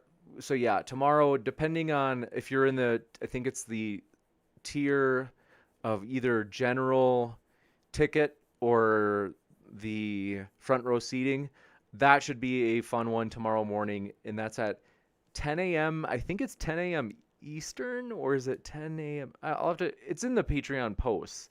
Sorry, I'm like, it's a long day. But it's a chance to hang out and just catch up. And also for you to kind of, if you happen to show and want to give feedback on which direction the channel should go, we do appreciate it. As we've got a lot to learn, folks. We really are. We're, in a real way, still kind of new. Think about like people like Joe Rogan who have been at it for like, I think Joe Rogan, it's like the 12th year. And so what are we at? Like maybe our second year. We're done with our second year. We're in our third year, I think. But yeah, we are looking for new ideas and we do want to change and grow. So Truths Shoes 101, thanks for being with us. Said thanks for the nightcap. Have a blessed tomorrow, peeps. Thanks for that. Appreciate your kind words. And I agree. There's something about like a chat when you're like during a live stream and basically, if it's a live streaming you're familiar with, it's kind of comforting. It actually can be good for helping you fall asleep because you just feel like you're in the good company. I don't know. I do that sometimes for real. I do actually listen to live streams of people while I'm falling asleep sometimes because I don't know, it just feels more engaging or personal. Doubting Thomas, good to see you. Top Out 2 says, buy the like button dinner first, then smash it. Thanks for your support, Top Out 2. And we agree. Hit that like button like it owed you money. We are excited about the future, you guys, and we appreciate all of your support for real. I am overwhelmed with even just by being here. We hope you know that like we appreciate you making it more fun. The more the merrier.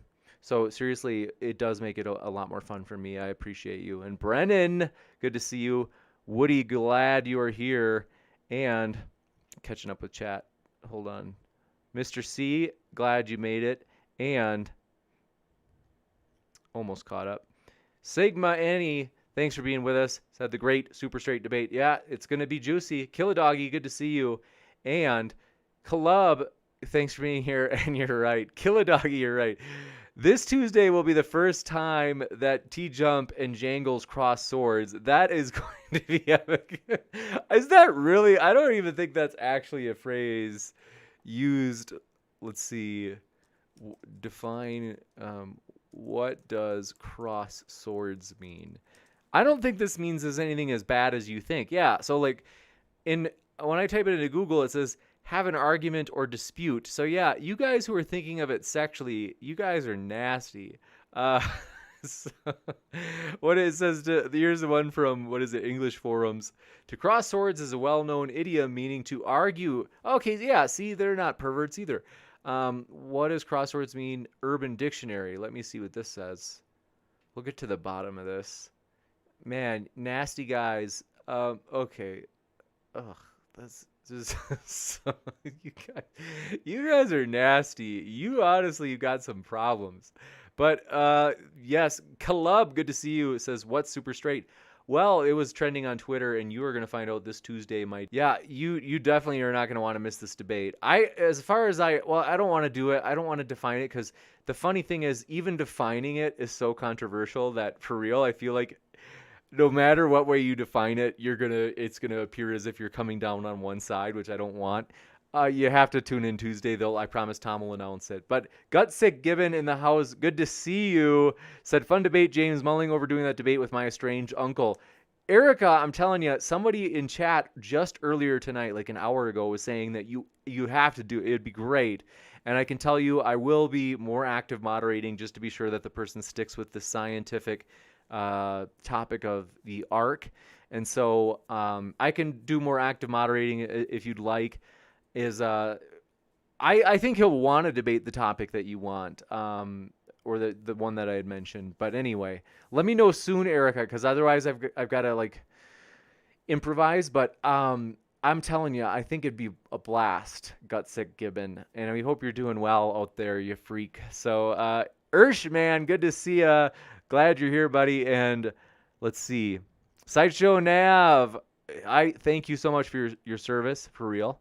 And thank you just for being here. Another Simpsons junkie like myself. I am a huge Simpsons junkie. And so said, great debate. Both dudes, extremely smart. I got to watch Dude Where's My Car to feel somewhat smart again. That's funny. I like it. And let's see here. Sigman, he says, some love for you, guests and the funky chums over here in chat. Thank you. Thanks for your kind words, my friend. That seriously means a lot. And Nikolai, thanks for your support. Thanks for being here. Appreciate it. Like I said, we're glad you're here. And let's see. FDGJFFDG says, do Islam versus Christianity. That might work. I think it'd be cool.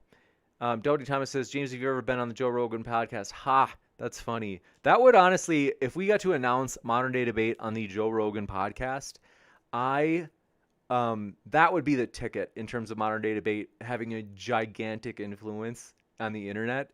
That would be epic. But yeah, let's see. What was I going to say? So what I was going to say was, hey, 2 seconds. Let me think about this. I forgot it already. To be honest, I always figure theoretically, I don't think this is going to happen because I appreciate that the people in my department are pretty cool. Although I think I told you guys that one story about like one professor in my department who like tried to get me in trouble for modern day debate. Like they told the chair of the department, be like, James is doing this. And fortunately, most of the professors who like heard about it stuck up for me. But theoretically, really unlikely. I don't think this will ever happen. I don't want it to happen. Part of me wants it to happen a little bit. But if the department ever said like, James, you got to get rid of your YouTube channel, I'm kind of to the point now where I would say no. And I would dig my heels in and fight it. And if I got in big trouble to where it was a big controversy and it made the news and I got on Joe Rogan, that's one way to get on there. I don't know. Brooke Chavez says, don't forget to check the Twitch chat. So sorry, Twitch friends, I'm late. Give me 1 second. I'm jumping over. I've got this Cortana thing on my PC just constantly. This window keeps jumping up. I don't even want it. Cortana is like so persistent. Let me reload the old Twitch page. Yeah, we are excited though, you guys. If you have not already followed us on Twitch, we are excited that the Twitch audience, people are enjoying it, which is super encouraging. Red Ashatika said, great debate. Thank you for hosting. Thank you so much, Red Ashataka. Let me know if I'm pronouncing right. And Top Soto, thanks, said Poggers is like, wow, amazing. Oh, are you serious? I thought it was like Poggers, like Tioga taught me what Pog meant. And I was like, whoa, okay. Is Poggers the same as like a Pog, like Pawg? But yes, Brooke Sparrow, let's see. That's totally wicked. Xanos Carthage, good to see you again in the old Twitch chat. I've got to get rid of this Cortana thing. It's driving me nuts. Constantly just popping up all over the place. Just disgraceful. But yeah, let's see here. Catching up in the old YouTube chat as well. Manic Panda's good to see you. Thanks for being here with us. And we might do Islam versus Christianity, or maybe like Islam versus atheism versus Christianity. So it's like a triple threat. That I think I'd enjoy that. That'd be pretty cool. Zach Frederick said Mandela effect is a debate you got to do. Interesting topic in the internet in society. I'm open to it. I just don't know who would debate it. Brenton Langle is in the chat, says that's why I say lock horns instead. Well, Brenton, we enjoyed listening to you and Destiny Cross Swords tonight. It was great. And CD, thanks for being with us, said juicy. You're right about that, my dear friend. And what is it? Lock horns. Okay. I mean, that sounds even more perverse, Brenton. So NYC Microsoft says, as long as you don't touch handles with each other. Thanks for being with us, Microsoft. And let's see. You guys are nasty guys. Caleb says, let's see. You have to see the super straight debate as Brenton is going to be cheering for his buddy Tom Jump. I'm excited for it. And then Pipeline Audio, good to see you again, says, sure you were, Brenton. I know, that's what I said. Nasty guy, that Brenton. But I'm just kidding. We love Brenton, for real. I do love Brenton. That's how you know, like, teasing is like one of my ways in which I let you know, like, I'm like, hey, you're cool. And Top2 says, always fight for MDD. Thank you for that. I appreciate that. And Woody says, get them on debating. You mean my professors? I don't know if the field I went into is super, I don't know if the topics would be super juicy, but maybe. And yeah, we are, let's see. Thank you guys for all of your support. You guys, believe me, in some ways, we have so many critics. Believe me, that's how you know you're doing a good job, is that I'm not trying to get critics. Believe me, I'm not. It just happens naturally. And if you ever try to do something, in my experience, this is what I've heard, not just from like the motivational songs or speeches that I listen to. I do listen to those. But also, I remember I was on LinkedIn and a lady who, she got her PhD. She had talked about how she's like, is it true that like as your social media grows, like like if you have a social media like thing, that you have like more haters later on. And another one was like, oh yeah, like it's absolutely true. Like you'll have more people excited about it, but you've also got more people who hate it. And they said they've told me it's just inevitable. If you're doing something that's interesting or different or new, it's inevitable you're gonna have some haters. And you know, the truth is the haters don't know. I like it. I can't get it. It makes me motivated, more excited. It gets me even more pumped about the future and more determined. Is that some people, maybe they get discouraged. They're kind of like, oh, you know, it's kind of sad or discouraged or I'm exhausted from it all. For me, I'm like, I cannot wait to just keep on pressing forward even harder. It gets me excited. And so, you guys, when we do have those critics, like that one professor in my department who, for some reason, just, I don't know why, just for some reason hated modern day debate. Or when we have all of the other, you know, people in other fields, and it's usually people of the extremes. So like people like, I can tell you, no joke, the people who are neo Nazis, a lot of them, they hate modern day debate. And I'm like, I've never done anything except moderate fairly. And so they hate I'm dead serious though. There are a lot of them who are like, oh, James is so like biased against us. And it's like, I'm not. I don't think I am at all. I think I give everybody a fair shot, even the people who are Neonazis. And if they wipe out, it's their problem. But nonetheless, you know, I get people who blame. And I also get people who blame on the other side of the spectrum, like the radical, you know, whether it be radical politically right or politically left or politically whatever. It's the radicals usually that are triggered. And just, I think it's this. One reason is there are some people who are so radical, they don't even want their opponents to have a chance to speak or make their case. For them, they're like, oh, you know, it's just like, they shouldn't be, you know, you're platforming, it's irresponsible. And so I'd say, hey, you know, it just motivates me more. It just gets me more excited. And so we just keep pushing ahead. And believe me, I don't care if it's us against the world, folks. We're going to do it. And, you know, there are critics out there. There are haters and people, oh, yeah, believe me. If it's against us against the world, we're going to do it, folks. We're going to prevail, and it's going to be ginormous, and we're excited about the future. And so if you guys love the idea of a nonpartisan platform, I never even make my views known on this channel. Like, I already told you, and I will always keep this promise, if I ever start doing videos on, like, politics or the news or whatever, I'll just make a new channel. Like, because I had made this promise since the start that it'd always be nonpartisan, and it always will be nonpartisan. We're going to keep doing that just as we always have. And so, nonetheless, like I said, haters gonna hate. Sideshow Nav says, we got your back. Modern Day Debate rocks. Thanks for your kind words. Appreciate that. Thanks, Brooke Chavez says, you're doing a great job. I appreciate that. Seriously, it's encouraging. I do love the kind words. And yeah, we're excited about the future, though. You guys, seriously, it's going to be epic. Reservoir of Gore says, another nice debate. Let them drink Haterade. How about Star Trek versus Star Wars just for fun? I'm open to that. That might work. You know, that could be cool. And yeah, we are pumped, though. Basically, oh, so I did tell you I talk about upcoming debates. And so Silver Harlow has a definition for super straight in the chat if you guys want that.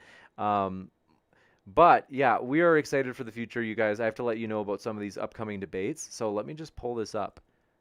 What does I got, Tom? Let's see.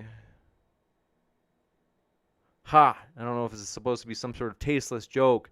Tom just messaged me something on Facebook, and I don't know. I don't know, Tom. I don't know if you're listening, but I'll talk to you soon. Maybe it's some sort of tasteless joke, but not really. We love Tom. Let me find, where is this thing? I just went over to Facebook for a reason. I could have sworn someone just told me to go over there. Why am I over here? I thought I was going to give... Oh, I know what it was. I was going to show you guys the calendar. I was going to pull up the calendar and talk about upcoming debates. Planner Earther says, why is your show so early? I'm not even on the East Coast. I'm in mountain time, baby. So basically really, I like streaming at 6. That way I can get to sleep early. I'm an old man, you guys. I get to sleep. I got to sleep early. I get tired out. Um, but yeah, let me pull this up really quick. We used to go later, didn't we? Yeah, we used to go at 9 p.m. Eastern. And that's actually maybe an arguably a better time. So I might eventually go back to that time, but I've got to think about it. Let me think about that. And oh yeah, pulling up the calendar. Because that is actually, I think, a good time slot to start at. That's when the non sequitur show started. And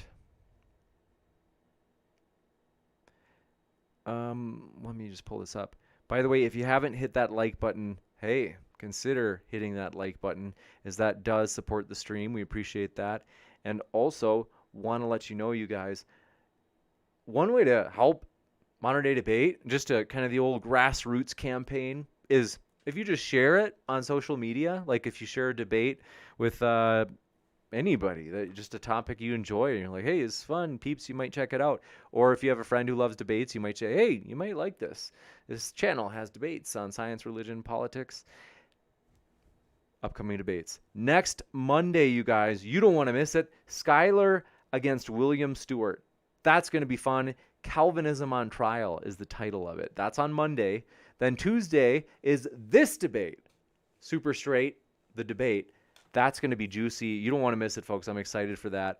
And then Wednesday, Mr. Batman versus a mystery opponent. So you'll see who the mystery opponent is soon. But the Black Sheep says, how's it going, James? It is going so well. Thanks for asking, my friend. I hope you're doing well, and how are you? Nikolai says, oh, let's see, I got to read that. And got sick given. I can't help it. I have to read this because it's about her grandfather, Kent Hovind. Says, fun fact, some young Earth creationists sent Kent Hovind an evolution debunking kit that included a hat with a bunch of, quote, evolutionists in button form, myself included. I'm on a hat in Kent's closet in Dinosaur Adventureland. That is pretty epic, Erica. You must feel really special. That's pretty awesome. I know that Erica, I to give credit to Erica, it was her idea. I don't know if you guys know that it's exciting. Erica's getting married soon, and we are really thrilled for her. We're going to live stream it on Modern Day Debate. And also, though, it's going to be at Dinosaur Adventureland. So you guys, you better tune in for that. It's going to be a lot of fun. Erica's really excited for it. It's going to be a special day. Clay Corbin says, thanks for doing what you do. Thanks so much, Clay Corbin. Seriously, I do appreciate it. And Silver Harlow says, I'm 50 and pressing X to doubt your claim to be an old man. I'm telling you.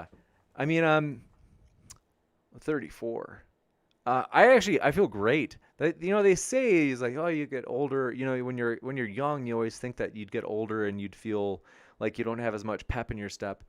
I feel like I've got a lot of pep in my step still, and I might go to sleep, early compared to some of you young people out there. However, like, I like to work. Like, I enjoy working on the doctorate stuff.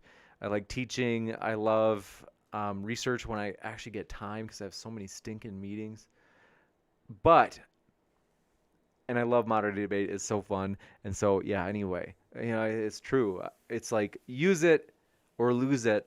So far, I'm going to use it as long as I can. I love just doing what I do. And next Friday, this is the juicy detail. This is I'm still in talks with our new friend, Dylan Burns. We might do a collaboration event. We're planning it. And frankly, I've already committed to saying hey, Dylan, I'm in, man. Let's do this. So it's like a win-win. Cause I like Dylan a lot. He seems like a really authentic person. And so, we do want to show him appreciation. And so I'm going to try to help as best as I can. And so I'm excited for that. And yeah, so that, you guys, you'll want to tune in on next Friday because we might have something really special. That's what we're planning. And so you don't want to miss it. Brian Garner says, I wish Destiny was debating perspective philosophy instead. I'm open to that. I didn't know that perspective philosophy wanted him to debate. I have to let you know, folks, if you want to debate, one thing that sometimes people do, Brenton does this a lot. So you might notice, like, wow, Brenton's on here a pretty good amount. Oftentimes, Brenton sets up a debate. He reaches out to the person. He'll go, hey, Destiny, you want to have a debate? Or who, Dr. Friedman, David Friedman. We got introduced to him through Brenton. Brenton reached out to him on his own, and he just said, hey, would you like to have a debate with me? And then, they're like, yeah. And then Brenton comes to me and he's like, do you want to host a debate with me and Destiny or me and Dr. Friedman? And I'm like, of course. Like, that'd be epic. And so like Brenton actually like goes out and tries to find people that will get, you could say, new, what's the word I'm looking for? Helps get modern day debate new exposure, as we do want to have hopefully a positive influence on modern, YouTube and everything else. And so Mr. P says, James, Erica is confessing to building and distributing diecast models of the Kunz with articulated chin function. That sounds like her. I don't know. So says, hoping for Kent to officiate the wedding. That's so funny. All right. Okay. Oh, here we go. That's a heck of a wedding here, folks. Okay. From Dinosaur Adventureland. Okay. So, all right. That's not my wife. That's a picture of her. Okay. So we are excited as... that would seriously be epic. Reservoir of Gore says 35 to 45 goes by in a blink of an eye. I believe it. Brooke Chavez says, I'm 35. Welcome to the club of like mid-30s, Brooke. And Dowdy Thomas says 31 and throwing up on Corona Familiar. I am basically, I have to let you know, I am amazed at how time is flying so fast, you guys. It's frightening to the point where, so I've been living here in Fort Collins, Colorado for 2.5 years now, at little over 2.5 years. And it honestly seems like I moved in like 9 months ago. I'm like, gosh, I can't believe how fast it's gone. The funny thing is, before coming here, I lived in 2 years in 2 different cities, Lubbock, Texas at Texas Tech, and then East Texas, Nacogdoches, for Stephen F. Austin State University. And those 2 years in each place, I felt like I kind of like, let's say by comparison to those 2 years in each place, it seems like my time in Colorado has been even shorter, even though it's actually been longer by 7 months. It's just nuts. And so Nero says, James is like a B version of Dr. Josh's impression of Kent Hovind. That's true. Dr. Josh he has a phenomenal impression of Kent Hovind, and he also has an even better, it's a phenomenal impression of Praise, who goes, that's been totally debunked, man. So yeah, it's funny. Is it George VN says, I hope your channel grows a lot, James. You provide really great content. Thanks so much. Seriously, that's encouraging. I appreciate that. That means a lot. It really does. And so, yeah, we are excited about the future, you guys. And so, other debates coming up. We are trying to work on, this will probably be sometime in mid-April. We're trying to work on a debate between Maddox and T-Jump versus socialism left, socialism done left, and mouthy. So that's another debate that we're hoping for in April, as well as some of you guys are going to get triggered. Get ready. We're hoping to get Billy Zig to partner with, let's see. Oh, Guts and Gibbons is the James Kunz action figures in the works, but that's behind my Nathan Thompson plushie with globe-busting catchphrases. Oh, that's right. Yeah, you can't go wrong with that. That's funny. One of the more humorous things, I know you guys, some of you probably hate it, but it is kind of funny. Caleb says, I'm only 28. It must be terrible to be old. It's actually pretty good, Caleb, just for your information. And the other thing is, but yeah, basically when Nathan in one of his debates, I turned away to look at something and I looked back at the screen and I hadn't even noticed the change. Nathan has a globe on his head, like it's almost like a helmet that he's wearing. And it just looks so ridiculous. I couldn't help but laugh. But the point is this. Here's the trick. Want to say, yeah, we are pumped about the future, and so I am excited for it. We do appreciate it, And then I'm so like, what's the word?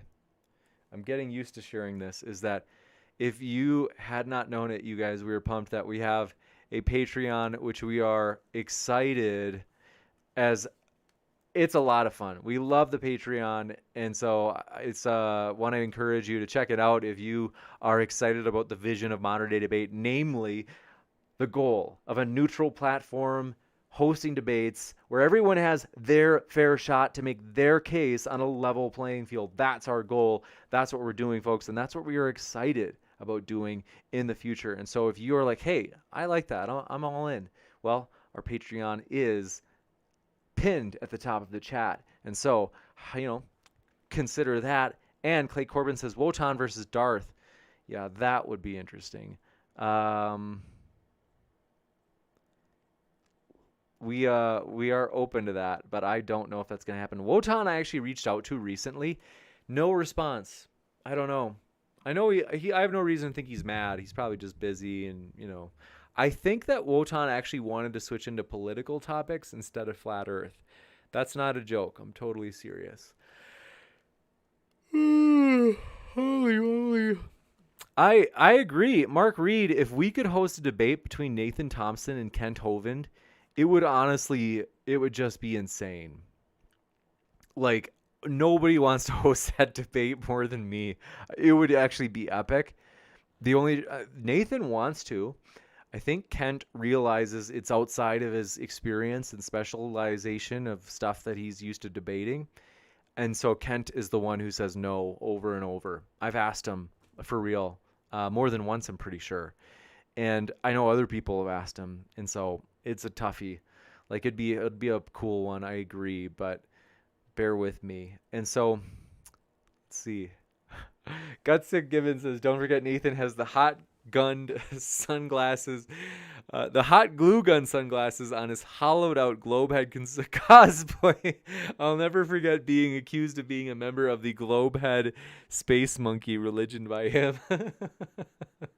I remember that. Oh, Erica, you were like, oh, and I think afterwards you were like, I don't really want to debate him again. So we appreciated you being a good sport.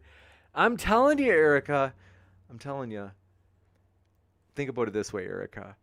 Hey, we only live once. We have to seek out the adventures. It's kind of like Back to the Future. Have you ever seen Back to the Future? The idea is that it's like Back to the Future, absolutely epic, fun adventure.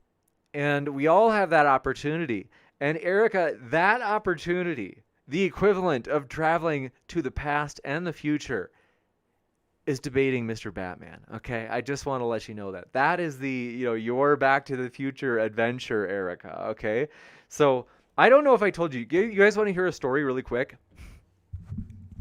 This was when I was pretty much sick, where I was kind of tired of adventures, and no, I didn't debate Mr. Batman to have an adventure, though. I mean, that'd be a heck of one. What I did is, I don't know if I ever told you guys. I one time moved into. Basically, there was this ad, I think it was on Craigslist, maybe. I can't remember where it was. I think it would have to be where it was. They said, hey, if you have experience working with people with, like, mental disabilities, we are looking for someone who would move in. And they had said, like, with my son, and who at the time had, he had schizophrenia. And I said, I'm willing to, because I've worked in group homes before. And I had said, I've got experience and I'd be willing to try. And so I moved in with this gentleman, and what happened was, did I ever tell you the story that he tried to kill me? No joke. I'm totally serious, and it wasn't anything to do with schizophrenia. Like, well, maybe it was, but I want to be clear that, like, there's a lot of literature that's been published on this, that overall, when you look at all mental disorders, like, people with mental disorders are not any more likely or disproportionately represented among those who are violent. And so I'm not trying to throw any, I'm not trying to create any sort of stereotype. I want you to know that. Now, what happened though, this coincidentally happened to be a case in which, no joke, the gentleman seemingly tried to kill me. And what happened was, I don't know what it was, but basically he got sick, and he threw up in the morning. And so his mom let me know. She said, hey, don't let him eat anything the rest of the day because he'll throw it up. So just try to, encourage him to have like 7-Up and everything, and, that he can hold down. And I was like, okay. And so that night he was going to have a burrito. And this is like a long time. We would have been living together for maybe a month. And what was happening was he was going to have a burrito. And I said, you can't do that, man. I'm sorry. But, you'll throw it up. And your mom told me I shouldn't. You should just have 7-Up or juice or something. And so what happened was I unplugged his burrito cooker, the little cooker. And he got angry. And he went to his room. And later that night, no joke, I woke up at about, it was probably, I think it was 1:30 or 2 in the morning, in that range. What happened was I smelled gas. Like there was something funky I smelled. So I was like, what is that? And so I went into, because I thought, I was like, is this coming from the kitchen? Is this the stove? And went into the kitchen, and the stove, the burner, was turned on just enough to where it was letting out gas from the burner. And there was, basically I was like, well, that is super weird. Why would that be the case? And what happened was I was trying to figure it out. And what I realized, though, is I realized he was gone. So he had left the apartment, but before he left, he turned the gas on to where it was leaking from the oven. And I thought, well, maybe he just bumped into it. Maybe it's a coincidence. Because he did like leave sometimes for late night walks. But I thought, but at the same time, this is like later than usual. And what happened was I turned off the gas, obviously, and I tried to let the apartment air out, opening up windows and all that. And I went looking for him because I wasn't convinced yet that he was trying to murder me. What happened was I eventually found him. It was like 3 in the morning at Walmart. He was walking around, and I was like, hey, we got to go home. And this is, again, I didn't think that he was actually going to, I don't think he was trying to murder me yet. What happened was I called his mom, though, because there were other problems where I was like, I don't think this is going to work out. And I let his mom know. I said, hey, the oven was left on, and I don't know what's going on here, but I just don't feel comfortable living here anymore. And I thought maybe this is retaliation because I wouldn't let him have a burrito. Maybe he just loves burritos. I don't know. So I told his mom, like, hey, this isn't going to work. And she's like, I hope you don't interpret this as like what, based on what Kyle said. And I was like, what'd Kyle say? Kyle was the day staff. So when I would go to school during the day, Kyle would be a guy who basically would come to the apartment and hang out with the fellow that I lived with just to be sure that his needs were met. And I said, what did Kyle say? And she's like, nothing. And I was like, no, but for real, what did Kyle say? And she's like, well, And I was like, I don't know. What was it? And she's like, well, Kyle said that, your roommate said that he planned on gassing the apartment. And I was like, what? Are you serious? I was like, and you think this is a coincidence? I was like, this is like, it is that he was trying to gas me. Like, that's exactly what happened. And so, long story short, I moved out. I'm so glad I survived and I didn't get murdered. I really enjoy being here. I'm thankful I'm alive. And so anyway, just want to let you know about that story. I'm thankful to be alive, and I'm very serious about that. I'm thankful because seriously, I could have gone to sleep that night and never woken up. So I'm thankful. Guts at Gibbons says, so I feel like what you're telling me, James, is that debating Mr. Batman would be as fun as almost getting killed by someone. How on earth could I even consider refusing? But here's the thing.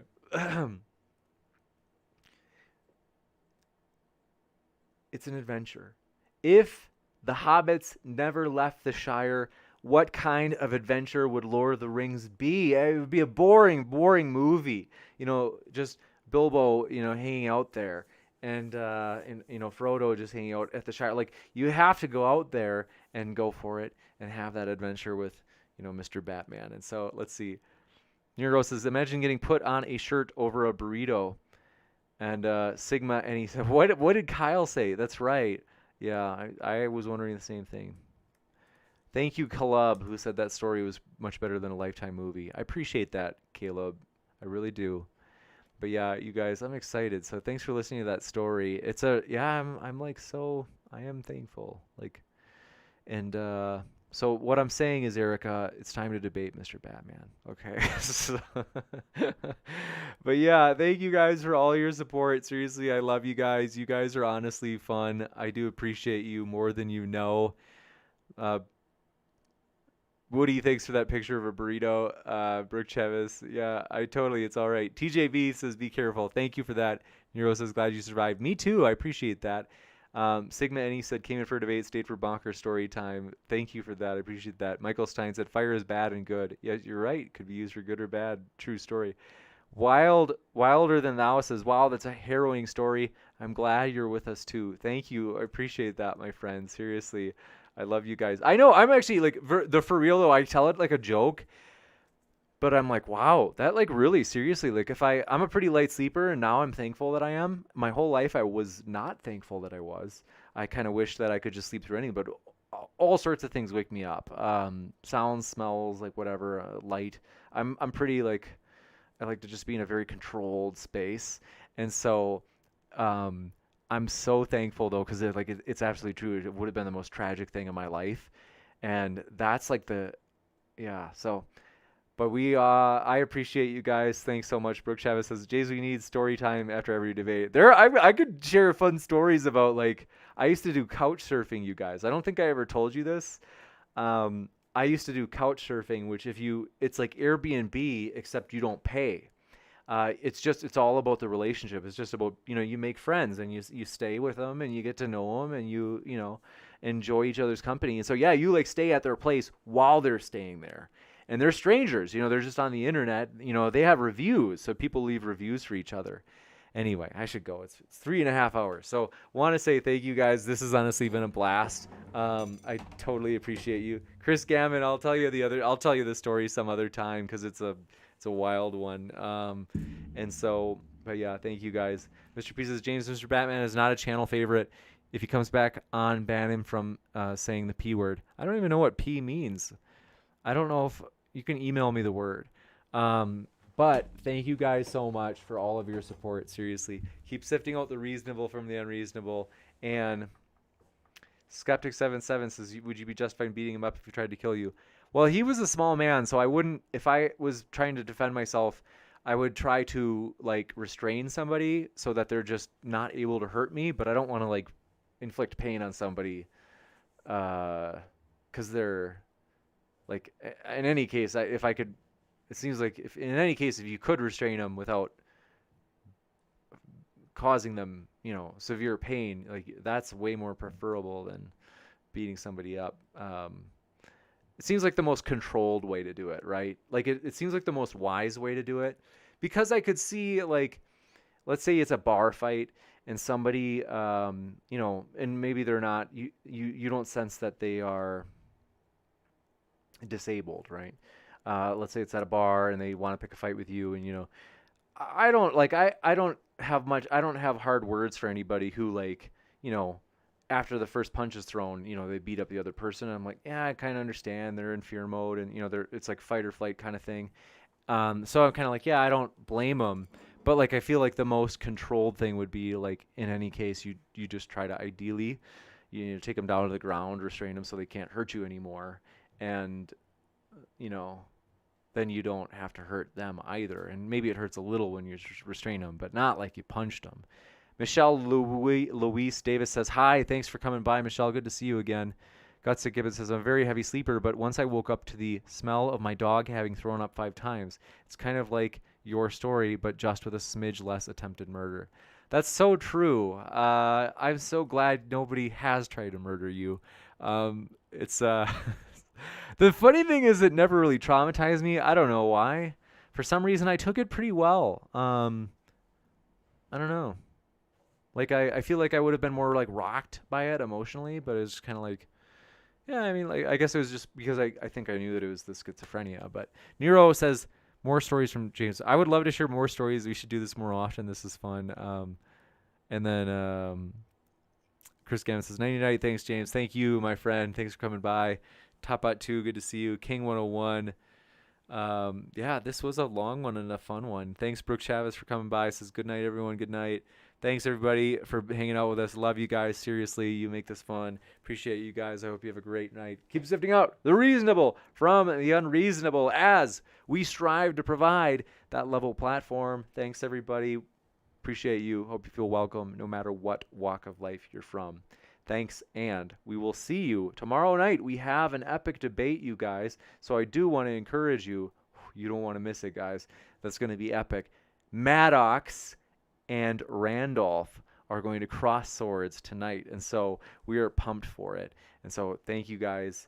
Sigma, he says, thanks, James. Thanks, chat. Depart in good health and grand spirits. Thank you, my friend.